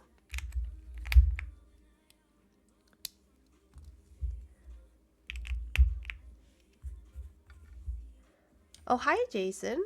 Midnight here? Damn. And you're still awake? Oh, wait, it's Saturday. Should be fine, right? On weekends, it's okay to stay awake a little longer. Me, but with tweezers when I built a board. Oh, yeah, especially those super sharp ones. Super pointy ones. Let's see if this sounds better with the tactiles.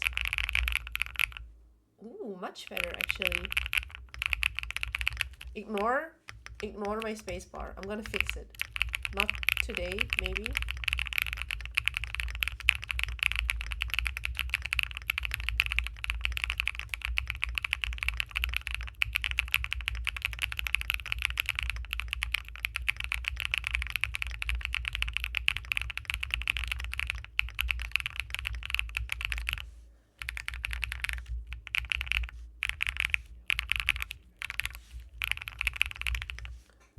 not too bad.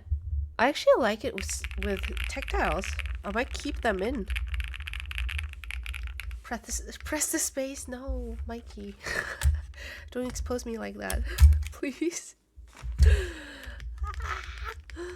It's my stabilizer that popped out. I need to check it. I'm gonna fix it now. I'm gonna fix it now because I want to know what this board sounds like in its full potential. That was completely skill issue on my part.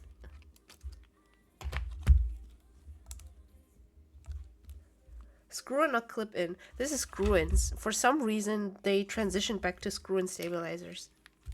I don't know why. Don't ask me. But they went back to screw-in stabilizers. I think I'm gonna just swap out everything for tactile switches. Oh, see? It doesn't happen with the tactile switches. They don't get pulled out along with the keycaps. So I think it's not actually the plate. It's probably a combination of the plate and the switches. But not 100% on the plate. Is that a ribbon cable? It is. It is. I too was very disappointed to see it. Unfortunately, they went back to ribbon cables. At least they kept the screwless case. So you win some, you lose some. I wonder why. Maybe it has to do with the polling rate again. Because I think that was the reason for the QK65 Mark III having ribbon cables too. Because it needed more juice. Whoa! I dropped the keycap. We still have ribbon cables and screw-ins with hard washers in the big 2026. Yeah, because didn't you hear 2026 is the new 2016? So for the sake of the throwbacks, we're dealing with horrible washers and screw-in stabilizers, apparently.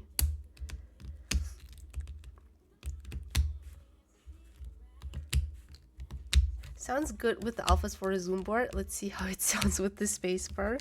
Say less Eisenheim. Just give me like 10 minutes. I do like the tactiles more though. For some reason, I really enjoy the Zoom boards with tactile switches. I think because they're like on the more muted side, and having tactiles in them just helps with giving it a bit more depth in terms of sound profile. I've only ever built with the Tofu 84 and Tofu 60, so I love seeing other cases. Ooh, they recently released a new Tofu 60 actually. They're at version 3 now for the Tofu 60. And it looks pretty sweet. They even have a Tofu TKL now with a Year of the Horse special edition, and that one looks sick as well. I love the Year of the Horse version, and I'm not even the biggest fan of TKLs. I want them to send me one. Oh, same. Oh, same. I love that Year of the Horse Tofu TKL. Mikey, do you think we can get them to send us some? I'm too scared to ask because it's special edition. KB Defense is like, we will end once they have in stock. That's what they told me about Tofu 60. I was asking about Tofu 60 and they were like, currently we don't have any review units. Maybe you can ask us once they're in stock. And bet I will do that. I have lost all sense of shame ever since starting my account and working with brands. Because sometimes I'm just, I'm just fiending for some of the boards, and why not just pester brands for it? I used to be super ashamed and like super shy about asking. Now I'm just like, what are they gonna do? Like, the worst they can say is no, and then what? And even that no usually isn't like permanent. So even for like other releases, I can still hit them up again. What's the harm in asking, right? Me too, I've been reaching out everywhere. Exactly. That's how it works, Mikey.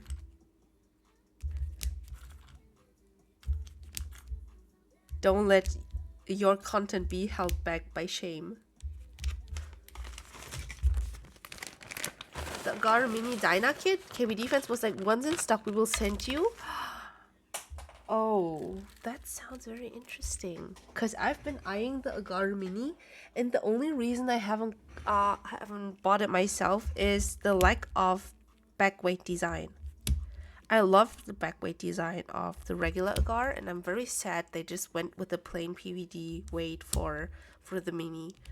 So that's been holding me back, but you know, maybe Dynacaps Mini is something I can pitch to KB Defense as well. Rejection therapy, exactly. This has actually really helped with me getting out of my shell. Cause it used to be, even when I went out to eat with my little cousins, my little cousin had to call a restaurant to make a reservation because I just did not like calling. But it has gotten better ever since I've been running the Mango Keeps account, because I have to reach out to multiple brands. I have to go through the whole humiliation ritual of rejection every now and then. But it builds character. It builds character. Just wing it and ask. Exactly. That's been my motto for the entire account. Just wing it. Just do whatever and hope for the best. Not gonna lie, I never have a problem with screw-in steps. I found myself missing it when I was changing keycaps and I pull a clip-in step out because I forgot to put that plastic thingy in the back to hold them in place. For some reason, I just lack the skills for screw-in steps. I always run into some kind of issue with them. I know that's completely on me. I don't think that's an issue with screw-in steps as like a concept. It really is just me. But I prefer the clip-in steps.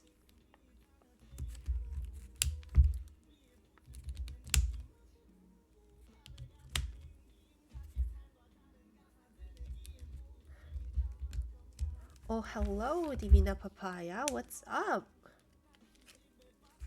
Hello, welcome in. Wait, let me check the space bar. It works now. Perfect. Crisis averted. I just gotta take apart all of the switches and keycaps again.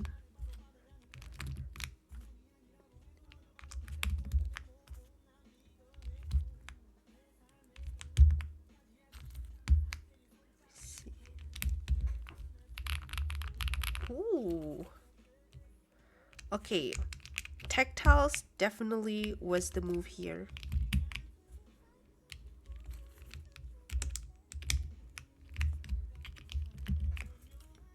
Trying to hurry up with all of the keycaps. Ow. I hope I don't bleed again. I hope I don't stab myself to death here. That's cool. Yeah, you can use the check-in command to get a stamp, and at 50 stamps, subject to adjustments in the future possibly, but currently at 50 stamps, I will gift you a sub. So this is something that I have thought of to give back to the people who come here regularly. So if you gather 50 check-in stamps, so you can get 1 stamp per stream, and if you gather 50 of them, I will gift you a sub. And I even have a first redeem that costs like 10 mango slices. So whenever you come into the stream and you're first, you can get that redemption. You can redeem first, and at 50 first stamps, I will gift you a set of switches from Unikeys.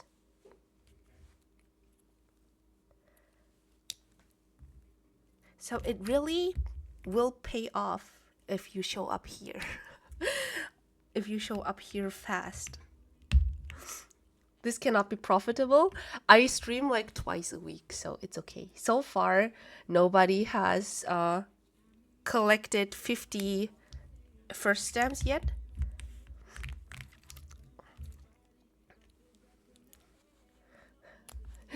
You ship to Canada? I ship to everywhere Unikeys ships to. Because I'm gonna be ordering for you guys directly from the Unikeys website. And I'm gonna ship it directly to your home. So if Unikeys ships to you, pick whatever Switch set you like. It will be a set of... Ow! Ow. It will be a set of 90 switches. It will be a set of 90 switches. And the only switches that are excluded are the cherry switches, like hand loop cherries and stuff. So, you okay? I'm never okay, thank you. So, cherry switches are excluded. Everything else, just pick whatever you like. Only thing you have to do is collect 50 first steps. So, turn on those notifications. Stop by. Redeem first. It's not a command. I think a lot of people get that mixed up. Check in is a command, but the only way to assure that only one person per stream can get the first stamp is by making it a redeem option.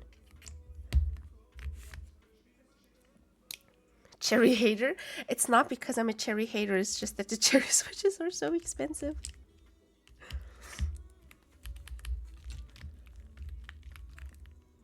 I refuse to check in so Mango keeps money. Oh, that's very nice of you, Dynamics. You can still collect the stamps and just choose not to get the sub or the switches. That's also an option. I think it's just also very fun to see because it's a bit of an interactive widget. And I for my part am a huge sucker for those kinds of widgets.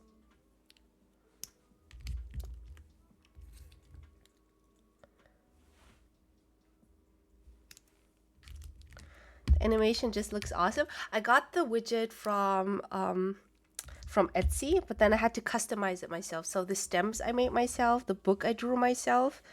But yeah, I think it's pretty fun.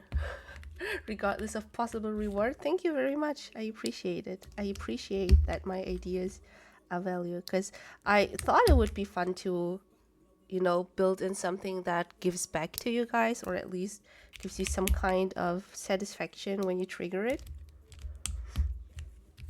How did you set up your Twitch? Mine has nothing set up.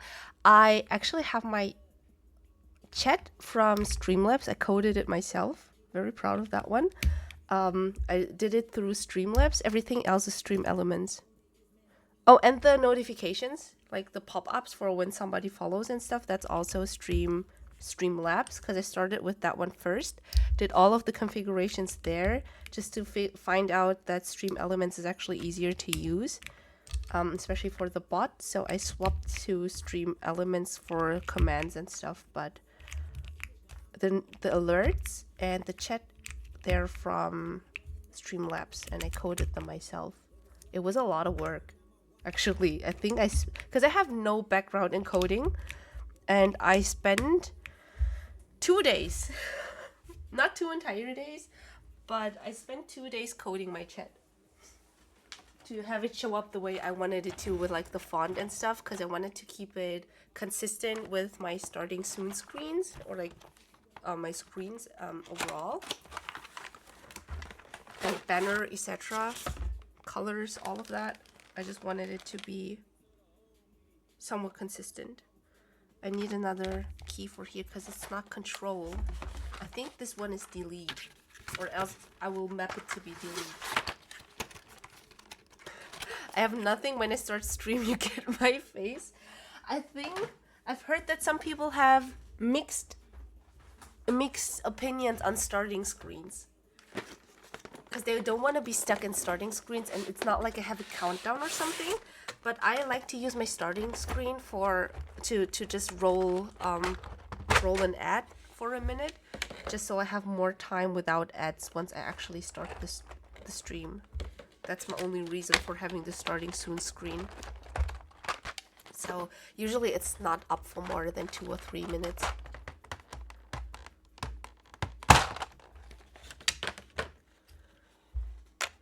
But yeah, Mikey, feel free to try to come in here regularly and fast, and then maybe get one of those sets that you've been eyeing that DY doesn't send you.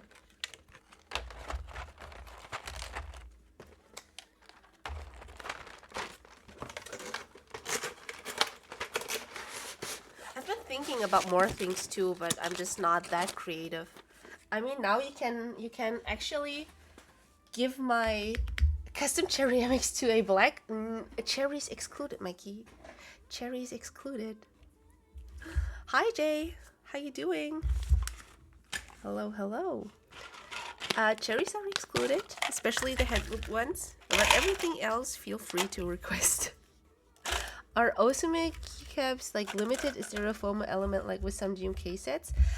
They're not limited in the sense that they never come back, but they're very fast to sell out. I think that's what makes them so hot, I would say. Usually whenever they launch a new set, it's sold out within a day or faster. Even their Play 75 keyboard, I think it was sold out within like 30 minutes or so. And but they usually bring popular sets back in stock at some point. I think the only ones that are really limited are the ones they bring out for Lunar New Year, or like the Lunar New Year sets. Like Year of the Horse, Year of the Snake, Year of the Tiger. Those are only available in the respective lunar year. That's the only thing where FOMO is kind of kicking my ass. Ooh, snack time, thank you. And feed the boyfriend. Okay, so I have a new command. Where's my mouse? Oh wait, he's running here. No, but I have a snack command. Yeah, but I just saw it. You just saw it? Okay, because in case he's ever gaming and cannot get the snack. Cannot. Ow! Ew! Cannot get the snack in time. I have a snack. I now have a snack command. And it's not working. Perfect. It's supposed to be a counter. I added a counter. And it's supposed to be a snack command. I guess I have to work on that after stream. So, there's a counter, and then it will show and rise with the redemptions, and then once he comes back, I can give him 5 snacks at once, for example. So that's what I had planned, but it seems like, yeah, the scuff strikes again. The scuff strikes again. Will I ever know how to Twitch? Probably not. It's a learning curve. This is the wrong profile. I don't like this. I need another key. I need a delete key actually, but I don't have one in the right profile, so I'm not sure what to do. And I also don't have another novelty in the right profile.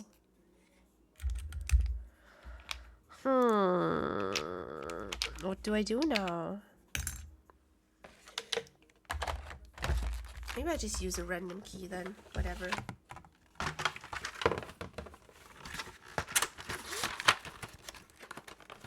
You're twitching alright. Keep going. I'm trying my best. Thank you, Eisenheim. Embrace the scuff is what Eisenheim has taught me. Scuff is part of the stream and I embrace it. No mango stream without some scuff. Just gonna use command, I think. Should be fine. Don't have delete. Unfortunately. Oh, I do have delete. It's down here. Just couldn't see. That's life, exactly. And life is never that serious. So even the scuff, just learn to live with it. Learn to embrace it.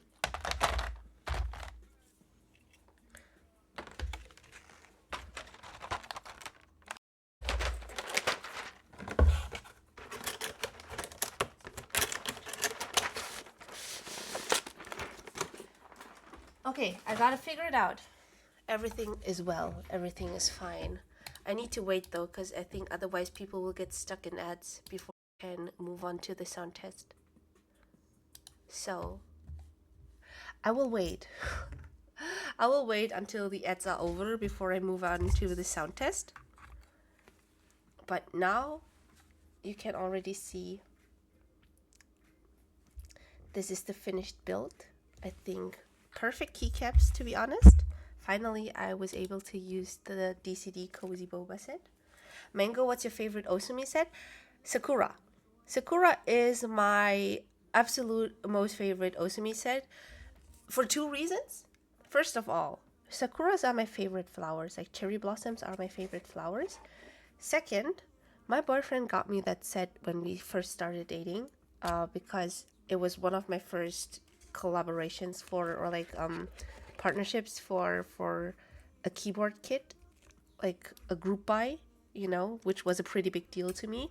So I went with pink. I didn't have any matching pink keycaps though, so he got me Osumi Sakura, and I thought that was really nice. So for that reason, I first of all cannot get rid of Sakura from that board. It's the Choice 65 by Velocifier Tech. And secondly, it will always have a special place in my heart. This is it. This is the Choice 65 with Osumi Sakura, and even the novelty set. Oh wait, I'm stuck in that. Okay. Let me just sip my boba. I think it should be ending soon. You're free? Okay, so Jay, my favorite set is Osumi Sakura. Look at this. On my Choice 65, this was one of my first group buy collaborations reviews that I received, and I went for pink because I didn't have a pink board at that time, but I also didn't have any pink keycaps. So my boyfriend got me the Sakura set and also the novelties for it, and at that time we were freshly dating. I think we were together for a month or so. And Sakuras are my favorite flowers. So for those two reasons, Sakura has a very special place in my heart. But I think if it wasn't Sakura, if we like take that out of the list of favorite Osumi sets, my favorite would be Winter Glow, I think. I like Winter Glow a lot. Winter Glow is nice. And Kanagawa is also pretty nice. Oh, Year of the Snake. Year of the Snake is amazing too. I think Year of the Snake. Cross that, Year of the Snake is second. I feel like Year of the Dragon would be so on brand for you. Oh, I wish I was some cool zodiac sign.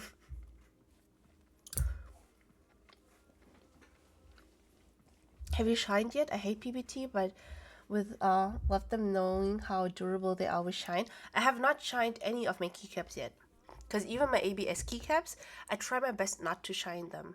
They're usually on my boards for sound tests, and I monkey type on them every now and then, but I don't like shine, so I try my best to prevent my keyboards from shining. Welcome back. I never reloaded. Did you have fun 3D printing? Were you successful? Night Market would be my favorite. Oh, Night Market is also a pretty good set. I think I like Night Market more in terms of like dark sets. I like it more than Horoscope, even though this is also pretty good. Don't get me wrong. I like this set. I just like Night Market a little bit more. I think because of the theme too, because it's food related.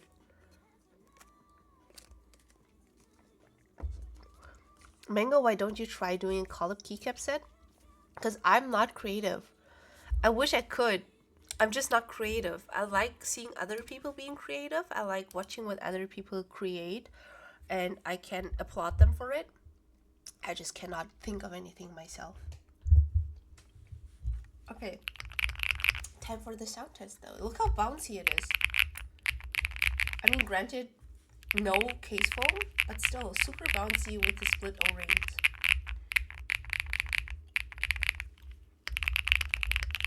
And my spacebar is working. It's not ticking or anything. Perfectly tuned.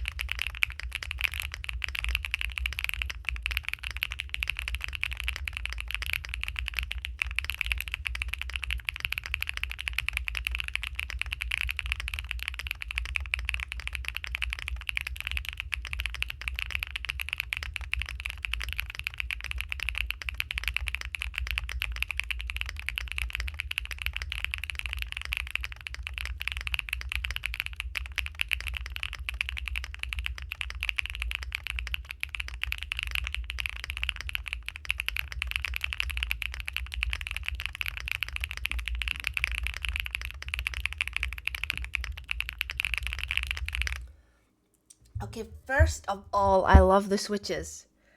Guys, if you are into tactiles, get the icy mango berry tactile switches from Keeps and Cables. They're new, they're amazing. I love them. They might become some of my favorite tactiles. First of all, no ping at all. It's not like they're inconsistent. The factory loop is super consistent across all the switches.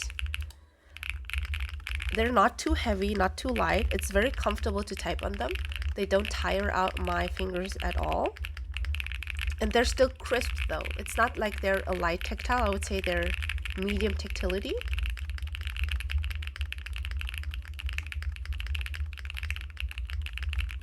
With a nice medium pitch too. The top out is a tiny bit louder than I would prefer, I think. But other than that, amazing switches. I'm very happy with the way it sounds now. Though I still am sad that sound profile wise this isn't in tune with the Dyna. It's more like the previous Zoom boards. Versus Type R, how is the tactile bump? I wish I could tell you. I don't own any Type Rs yet, Mikey. Thanks for reminding me.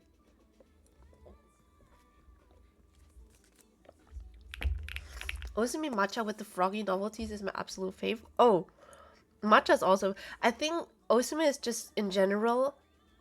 I love their novelty sets. I usually am not the biggest fan of novelties. I like to keep my keycap sets simple, and most of the novelties are a bit too much for my taste. But Osumi does a great job at having subtle yet cute novelties, and that's what I like so much about them.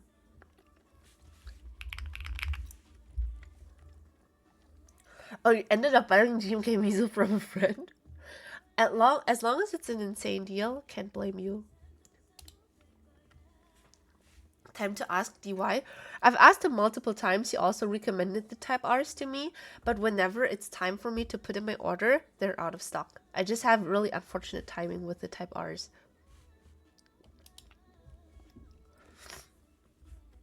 Question, have you tried different foam types that Meletrix provide for their Zoom boards? What differences did you find? Yes, I have. I've tried all 3 different foam types, actually. I thought that there was not that big of a difference between the standard and the polymer foams, in my opinion.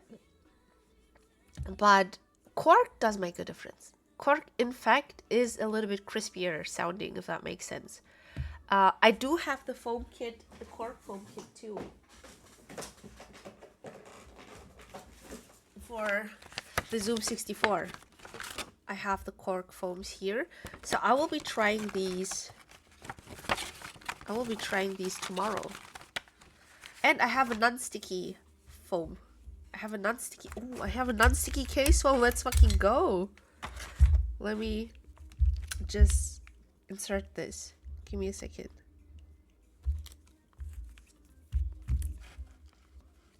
Interesting that for the cork foams, this is non-sticky, but for pollen it is sticky.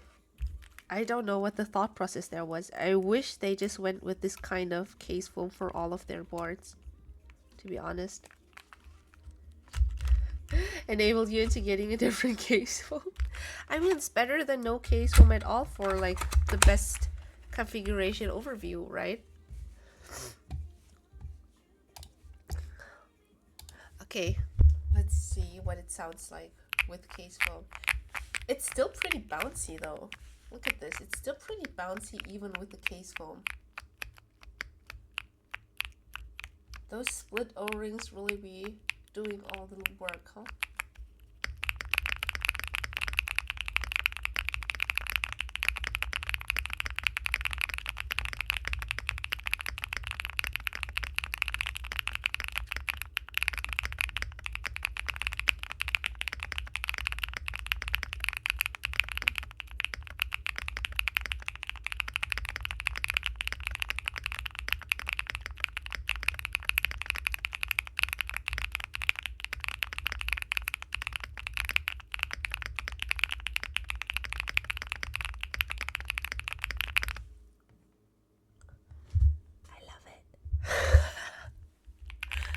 I actually Love it.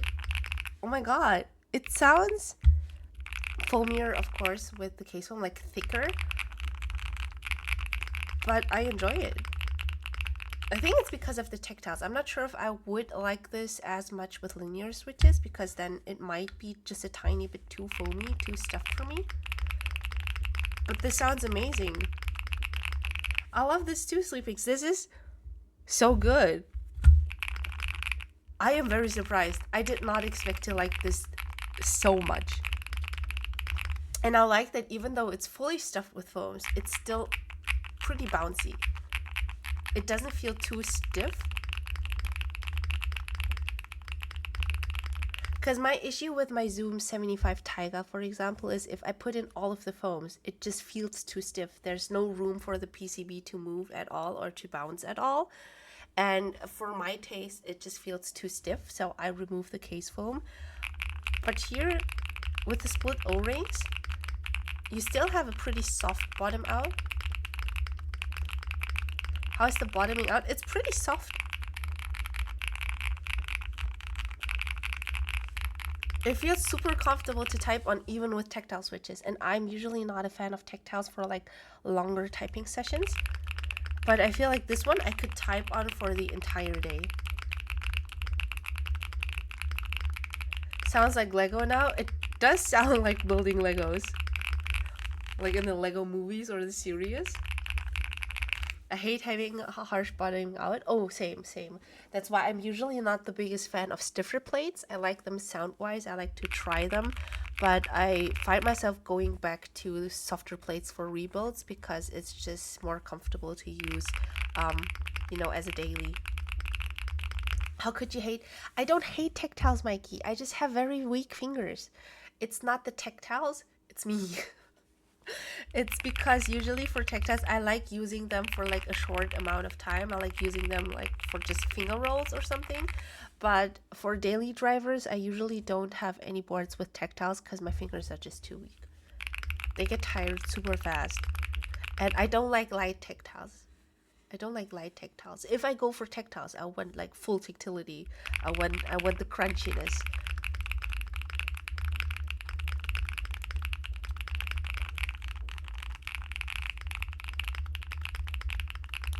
I'm so happy with this build. I am so happy with this build. This sounds and feels amazing. What's your preferred spring weight? For linears, I would say 50 gram bottom out, 50 to 55 gram bottom out, and around 45 to 48-ish actuation. For tactiles, I actually like my actuation below 40 grams, which is controversial, I know, very light, but it's because of the tactile bump, because the tactile bump is, of course, a little bit heavier, and that puts the tactile bump at the ideal weight for me. So I usually go for something that's below 40 grams for like actuation first for tactiles. I think around 37, 38-ish would be perfect for me.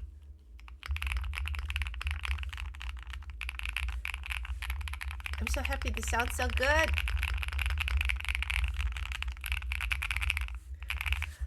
I miss having clicky switches. You just say that because you haven't used them. 2 seconds with the clicky switch and I'm out again. Wait, I had some clicky switches. I think they're in some of the boxes. Gatoron sent me some of their clicky switches. They're good for a clicky switch. I just don't like clicky switches. In a way, I think you'd probably prefer the HMX Retro J over the Gatoron Type R. Probably. I've heard that the Type R's are a bit heavier. So, Big Lucky Clicky is super nice. Oh, funny that you say that, Mikey. I'm not the biggest fan of clickies, but for the Big Lucky switches from Wucha, they sent me the linear version, the tactile version, and the clicky version. I actually liked clicky most and linear least, even though I usually prefer linear switches most. So I agree with you. For a clicky switch, Big Lucky Clicky is very decent. Where's Chris so she can type with her clicky bowl to your ears so I can go to sleep immediately, you mean? Just tell me if you want to get rid of me, Eisenheim. My husband has a Munsky M3 and they have box jades in it, and oh Lord. He only likes clicking and we share an office, and having to explain to him that I can't listen to it 24/7 is not going well. That sounds like my personal nightmare, to be honest, sweepings. But it just shows how much you love your husband. No bigger act of love than letting your husband have a clicky keyboard while sharing an office and not throwing him out the window. So I can see that you like him a lot.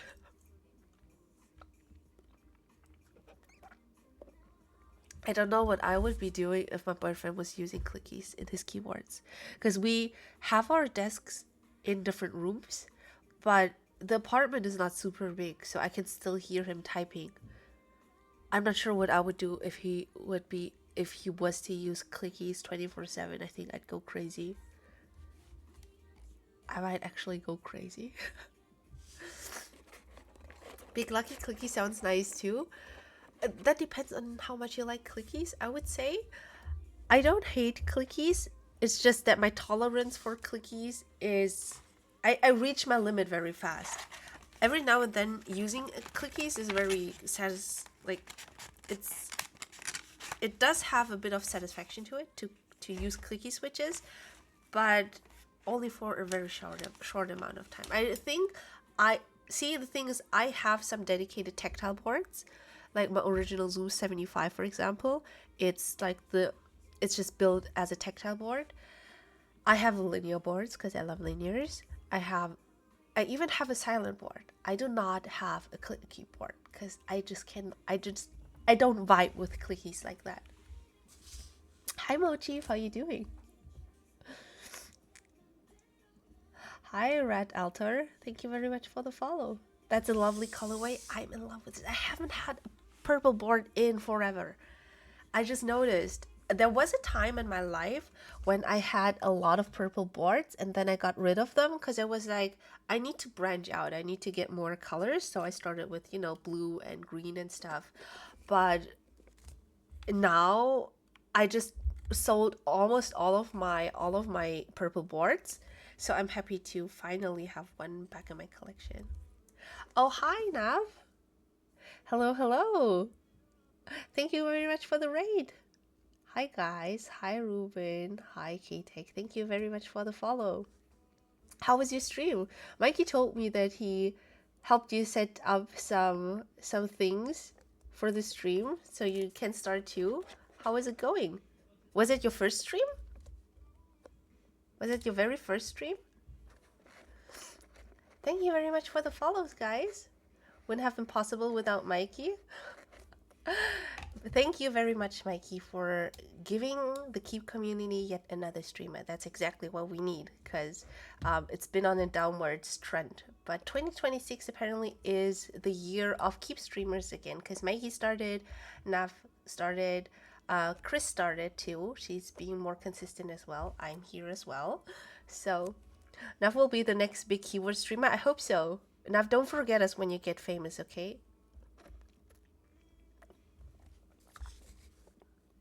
I recently got a lilac chapter 2 as one. It looks beautiful in real life. Is it anodized too? I love anodized light colors, like anodized blue, anodized pink, anodized purple, anodized green. Beautiful. I'm just not the biggest fan of spray coats anymore. I think anodized just looks more luxurious in a way, like more classic. So I'm very happy that they came out with an anodized lilac version. But yeah, thank you for the raid. Hello, Nav's friends. I'm Mango. I like keyboards too. I build keyboards, and today I actually built the new Zoom64. This is the newest release from Meletrix. The group buy will be starting early February. This is a 60% keyboard, but it's called Zoom64 because it has dedicated arrow keys. So technically it's closer to a 65% keyboard than a 60% keyboard. The up, down, left, right keys on a 60 is my jam. Oh, I agree with you. I usually don't like 60s because they don't have the dedicated arrow keys and I need them for work. So I'm very happy that they actually decided to have the dedicated arrow keys here. This is the lilac wheel version. This is the back with, you know, the RGB strip. And I like that it's two-toned. I like that the bottom case, like, it's kind of like sandwiched, so the bottom weight is lilac, the top case is lilac, and then you have silver here. I currently have this with the PC plate, all Polron foams except for the case foam, because the Polron case foam is sticky and I already ripped it trying to peel it off. So I just decided I'm not going to do that. But I also have the cork foams here. Good old Meletrix cork foams. And that one had a case foam that was not sticky, so I used that one instead. So currently it's all foams. It's still pretty bouncy, which I like. And I'm using the new Keeps and Cables Icy Mango tactile switches. I should probably update my command because I changed some things here and there. Give me a second. I initially wanted to build it with the taro and sweet potato V2 switches, but with these, they were a little bit, the board sounded a little bit too muted for my taste. Oh, wrong keyboard. And I wanted to go for PBT Fence Fairy, but that one was too cool toned. The purples didn't match, so I went with DCD Cozy Boba instead. So let me give you guys a sound test because I love the way it sounds. It sounds a lot better than I had expected.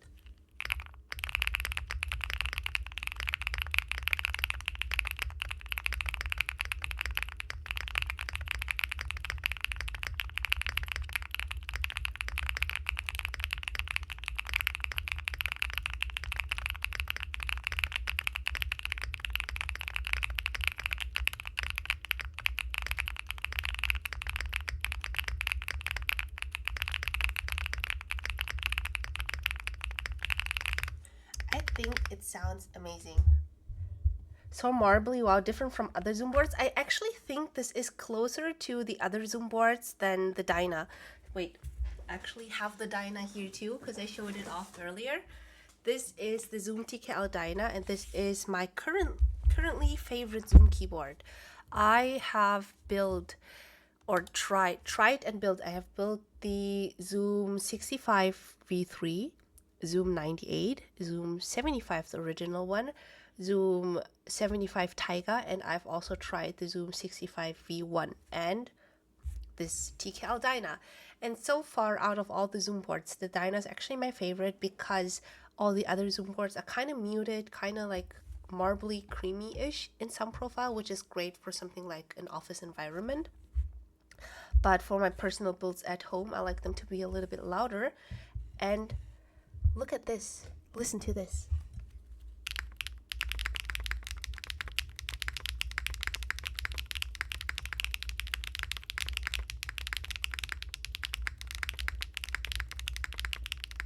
And this is almost foamless.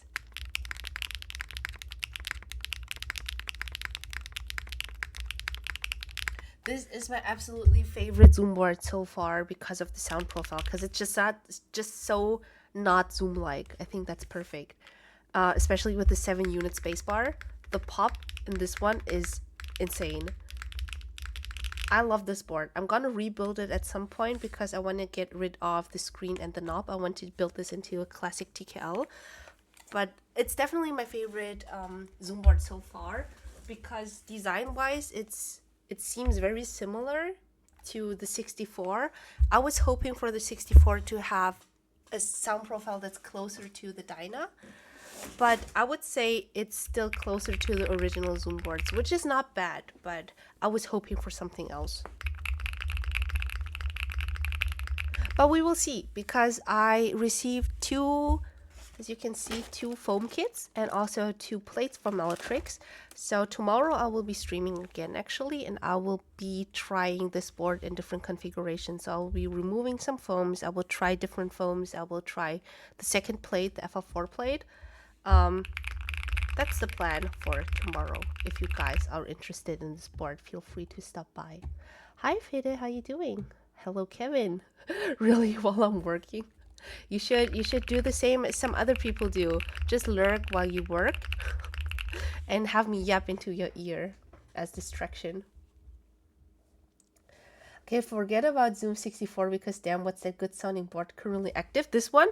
Oh, that's actually an HE keyboard. Can you guys believe that an HE keyboard can sound this good? This is the LumenKey Magger68 Pro with Osimi horoscope keycaps and Wingtree Yutsu HE switches. I swapped out the switches because the Gatoron HE switches were a bit wobbly. They had a bit of stem wobble, which I didn't like. And yes, it's HE and it sounds amazing.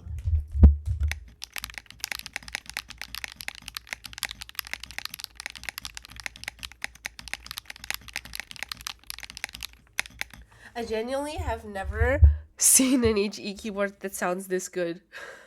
And I love it. That's why this has been my daily for the past 2 weeks or so, ever since I swapped out the keycaps and the switches. Because it doesn't look like HE, it doesn't sound like HE, but it is HE. Now I want to buy another keep. Thanks a lot, Mango. You're welcome.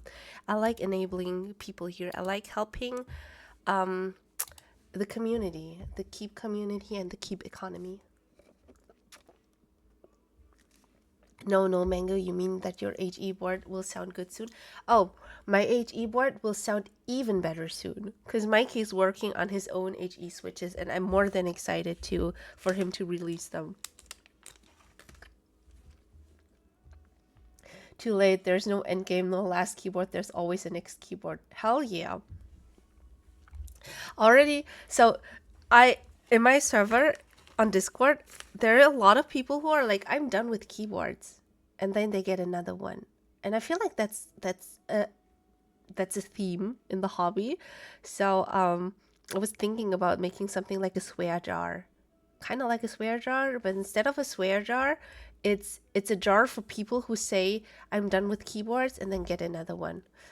Another day, another dollar. Are you getting the Kafka? I'm not getting the Kafka. I don't game enough to make HE worth it. Like getting my own HE board worth it. And I'm currently very happy with this one. But yeah. I did tune into Alex's Kafka stream for a bit. So let me correct myself. I have heard another keyboard, HE keyboard that does sound good too. And his Kafka build isn't too bad.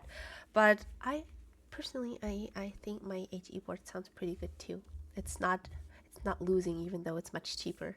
Because I think the regular version you can get for as low as $65 on the LumenKey website right now. You should reach out to them for the Kafka? Reach out to Keybay, you mean? They said they would send me one for R2? Well, tell me more, Mikey. Tell me more. Who am I to say no to a board, you know? Who am I to say no to more boards? This is my last new keyboard, the keyboard I bought before finishing that sentence. That's usually how it goes, yes. What you said is the exact reason why I am being so picky with the boards I get to absolute love and only that. Keybay has been like really telling them they need to fix it. Oh, that's very nice. I like when vendors really try to leverage their connections to the designers to get a better product or get like improvements. I reached out to Typeface. Let me end my stream and go reach out to Typeface. No, but maybe I will do after the stream. I mean, it worked out with Mchos as well, so I trust Mikey there. And what's the worst they can do? Say no. And that's fine. I'll just cry myself to sleep for a night and then I'll get over it. But I did think the Kafka looked really nice. I think it's one of the more... I like when HE boards don't look super gamerish. Do you know what I mean? Because I know that the the main audience for HE keyboards are gamers. So the very early HE keyboards have the classic gaming keyboard look to them. But I like that there are more keyboards coming out that move themselves more into the custom keyboard direction, because that just looks much better.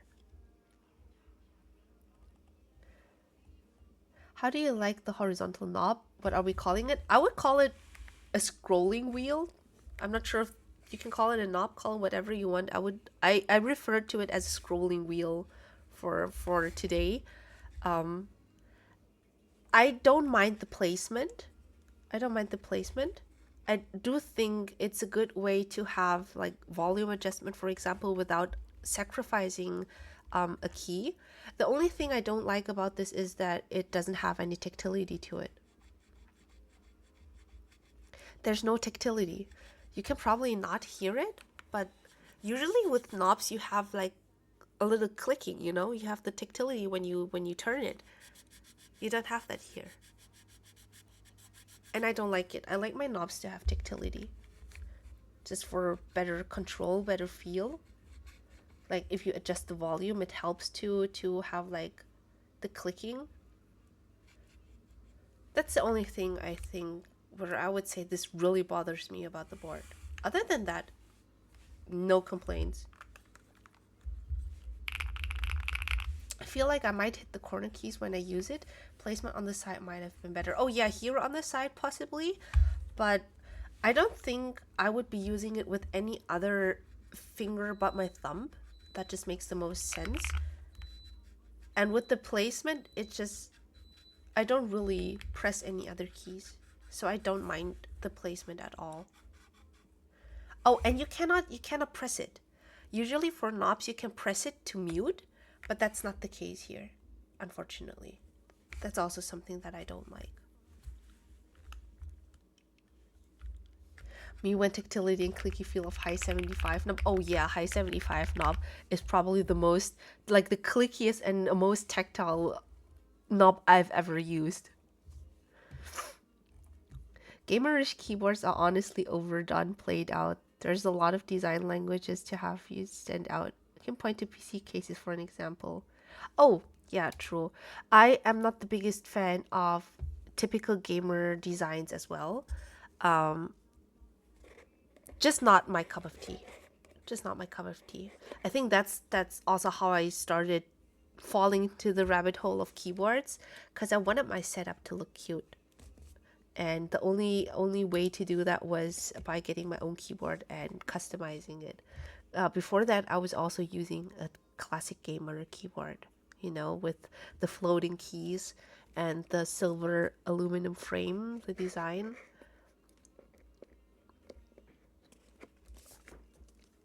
I like the one on TKL Dyna. You mean the knob? I actually don't like it because it's so flat. Because for this one I can, because it's horizontal, it works fine. I can just use my thumb. For this one, it's not horizontal, it's still your traditional knob and you have to turn it. And here you run more risk to interfere with the keys here, in my opinion. But it has some tactility to it. Oh yeah, tactility wise, this is definitely better. But I think I would still prefer the scroll wheel over the knob, at least the Dyna knob, because it's just too flat. It's not high enough to use comfortably, in my opinion. That's why I want to get rid of this, and I want to build this into like your regular TKL. That's the plan for someday. Not today, but I have a lot of boards I want to rebuild, so I'm not running out of any stream ideas soon, I think. Give me my RGB, I want it all. I like RGB for PC cases. My PC case is full of lights. Even got the streamer cables to add more lights to it. But and also, like, you know, the lights here on my cables. Surprisingly, I don't really care for RGB for my keyboards. I usually either have it in one color or I turn it off completely, depending on whether or not I'm using it wireless, just to get more battery life out of it.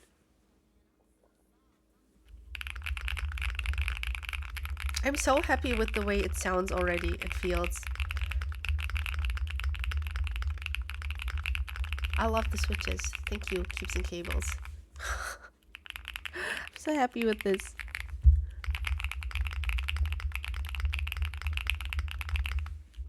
I like zero lights or pure white. Oh, I love pure white too. I usually try to go for pure white, but sometimes depending on your switch color, that's just not possible.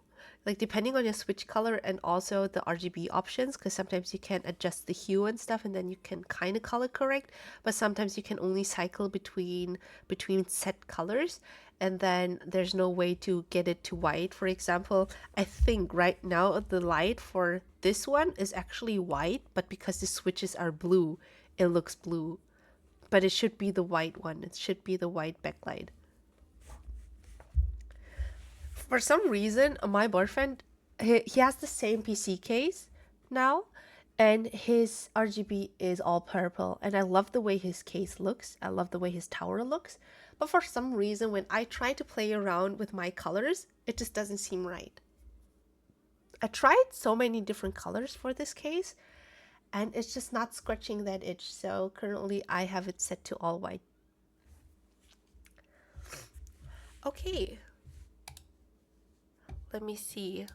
That was actually all I had planned for today. I finished my build. I am very happy with it. I can't wait to try more configurations tomorrow. I'm getting some blue cheese getting delivered today, the typing kind, not the eating kind, which I hate. Thanks to Kibe. Tell me how you like the motif. I've heard a lot of good things about the blue cheese switches, because apparently they're like the complete opposite from the original cheese switches, because they're like thocky. They're designed to be thocky. They're key switches, if I remember correctly. And I haven't tried them myself yet. Maybe I should reach out to Kibe and ask him. Amazing for Thok, the best I've ever tried. Ooh, makes me even more interested.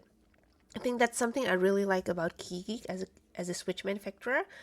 They're just so versatile with sound profiles. Key can do, they can do tech. Wait, do they have tactiles? I think they have tactiles, but they can do thocky. They can do clacky. They can do high pitched. They can do low pitched. And I think HMX has improved in the last month, I would say. But when it comes to variety, they're not on KeyGeek's level yet. Kind of bored of their clacky.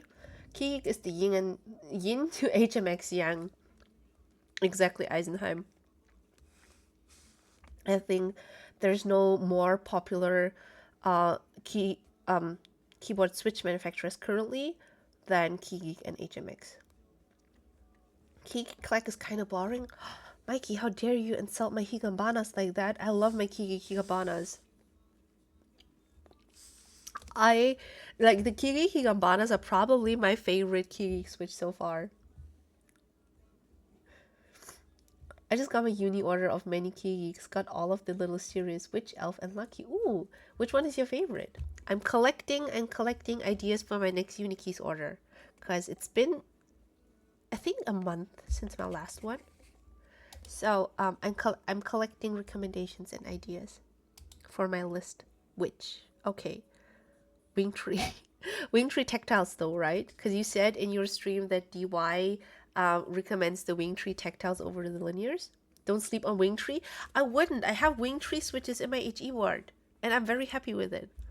I'm having the Wingtree HE switches in here right now, so I want to try the regular mechanical ones too.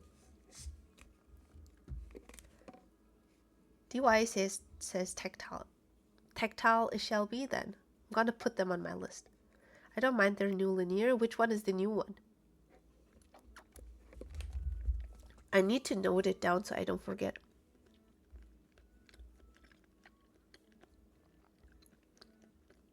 So, KeyGeek Little Witch. Wingtree. Which one was it? Okay, Wingtree. I'm just gonna note down Wingtree. Whatever Wingtree. I just want to try more Wingtrees. You got the KeyGeek PA. I haven't tested my batch on a board, but from just pressing them, each one, they sound really clean and subtle click. I do not have the key PA. I'm always a little bit behind when it comes to switches because I don't order from Unikeys that regularly. It's usually like one order every 2 months or so, and then I order a bunch of them. So I collect some reviews and data, and then I try them. The HMX Black Cat might be a good pickup as opposed to the Retro Dre. They're more affordable too. Oh, say less. Where's my list? HMX Black Cat.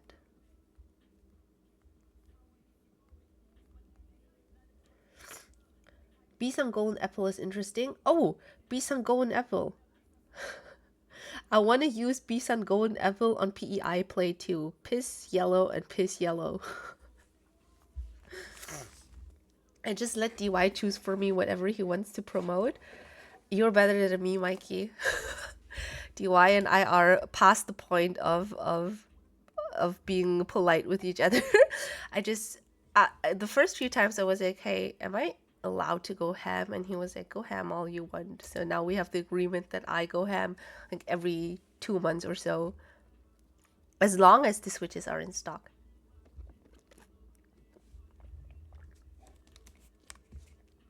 But it's because I have to make a full video review. Okay, that makes more sense because I usually just use them freely in builds. It's more like I still pluck Unikeys whenever I can because I genuinely love his switches. And DY is a great person, so he deserves all the success he can possibly get. But I rarely do full switch review videos anymore. I used to, but now I just use the new switches for existing builds because it also gives me a better feel for them. If I already know the board itself and I'm used to like using it in a different configuration with different switches, I think it just gives me a better feeling for the switch itself if I can use it in an existing board. We all love DY, we do. It's funny, Chai Locatus says that DY will pull switches from his orders if he knows that Chai won't like them for X or Y reasons. That just means that he knows him very well. That's good though. Right now I'm super behind already on Switch videos. Coming week alone I have to do 6 videos.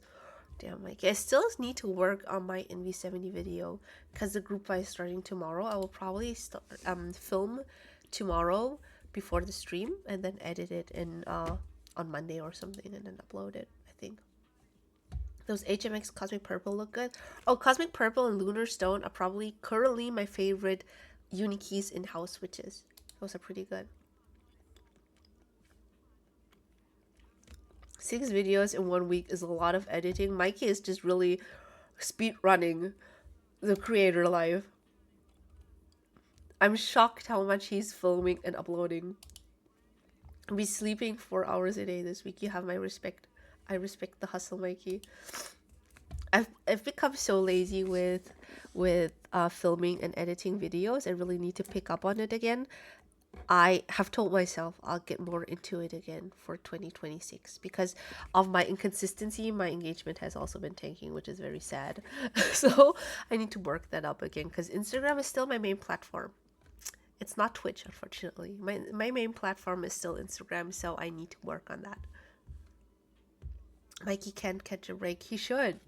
He really should. Don't overwork yourself, Mikey. Hi, Shark. How you doing? So, that's it for today, actually.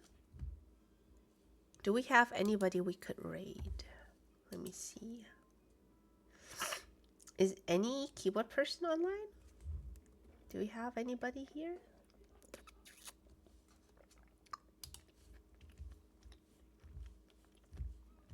YouTube is my main. The pain of having YouTube as a main. I get that. I used to do a lot of YouTube videos too for like builds and stuff, but YouTube is even more time consuming than Instagram Reels. So rip. I do 1 stream a week, normally 5 videos and 3 shorts. Damn. Right, this streamer. Are you trying to force me to stream even longer, Dynamics? I try my best to do like 2 streams a week. I think that's the most sustainable schedule for me.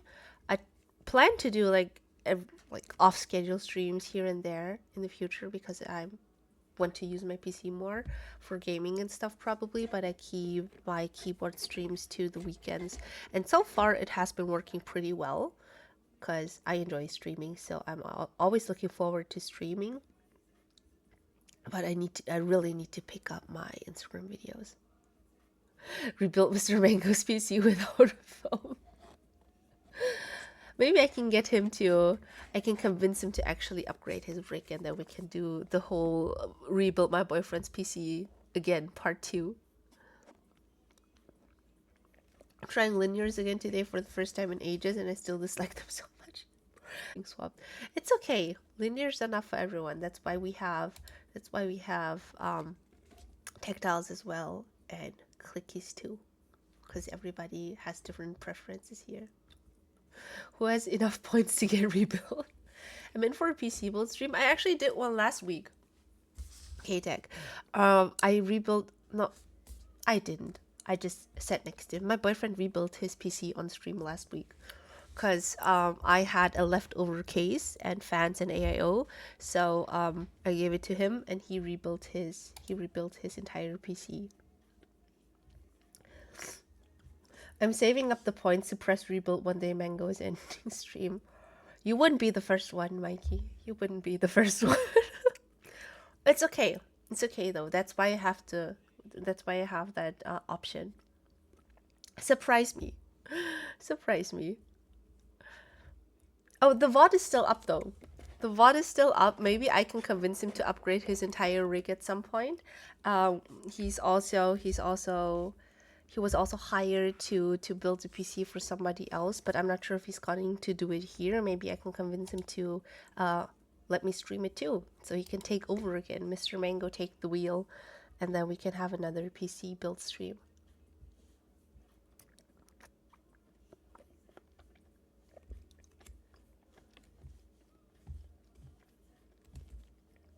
If you guys like tactiles, get the icy mango berry tactiles from Keeps and Cables. I love them. I genuinely love them so much.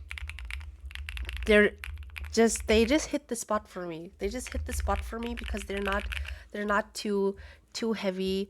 They're not too light. They're just perfect.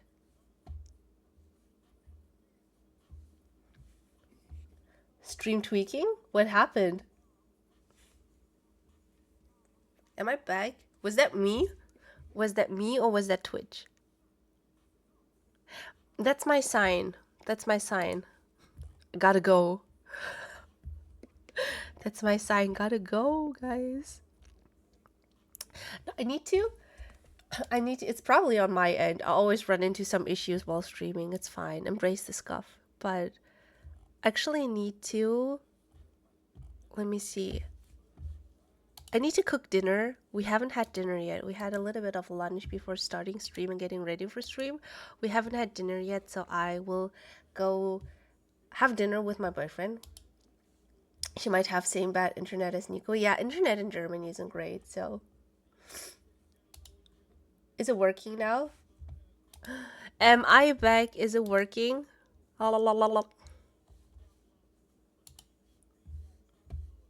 I refreshed the page and it cleared up. Perfect.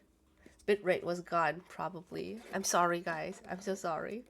So, thank you, Nav, for the raid. Thank you very much. I appreciate it. Yeah, I will go have dinner with my boyfriend. Possibly, because it's Saturday. Possibly, I will be back afterwards. If we decide to game, depends on how long it will take to make dinner and have dinner. If I fall into food coma, probably not. If I can hold back, maybe.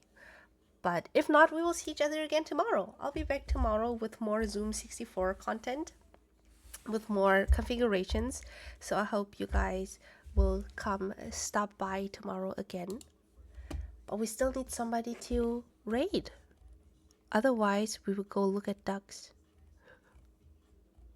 Is there any streamer you guys have been enjoying lately? It doesn't have to be keywords. It doesn't have to be keywords. Type test, type test. You missed the type test, Shy. Listen to it. Doesn't it sound so crunchy and good?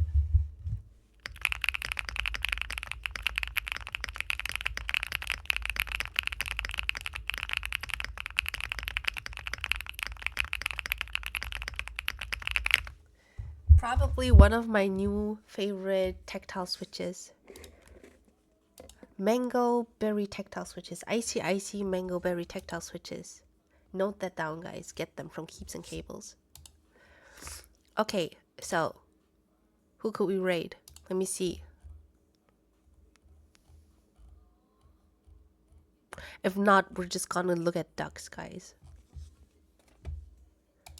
And possibly I'll be back in, I don't know, 2 to 3 hours, maybe. Oh, we can raid Gladsask. The only, I always go to the wrong keyboard. The only streamer on my end so far. Aw, thank you, Eisenhive. I'll take that as a compliment. Sounds great and not very Zoom-like. I think they're trying to move away from that muted Zoom sound, which I welcome with open arms. It's not as great as the Dyna when it comes to sharpness, but I would say it's a step in the right direction. Let's go raid Gladsask. They're building something out of clay, and actually, they're very good at it. I wonder if we can ever convince them to make artisan keycaps, because I love the detail in the sculptures. You're coming back tonight? I don't know yet. Possibly, maybe not. Yet to be decided. Depends. Because I have to have dinner with my boyfriend, and then afterwards, if I'm in a food coma, I can't. But if we have the energy to game, I might actually come back just to hang out with you guys and game if you want to join me. Because I still have my goal of getting better at Valorant for this year. So, maybe see you later. Possibly. If not, see you guys tomorrow. Bye, guys. Thank you very much for hanging out with me. It was fun as always. And see you. Have a nice weekend. Bye.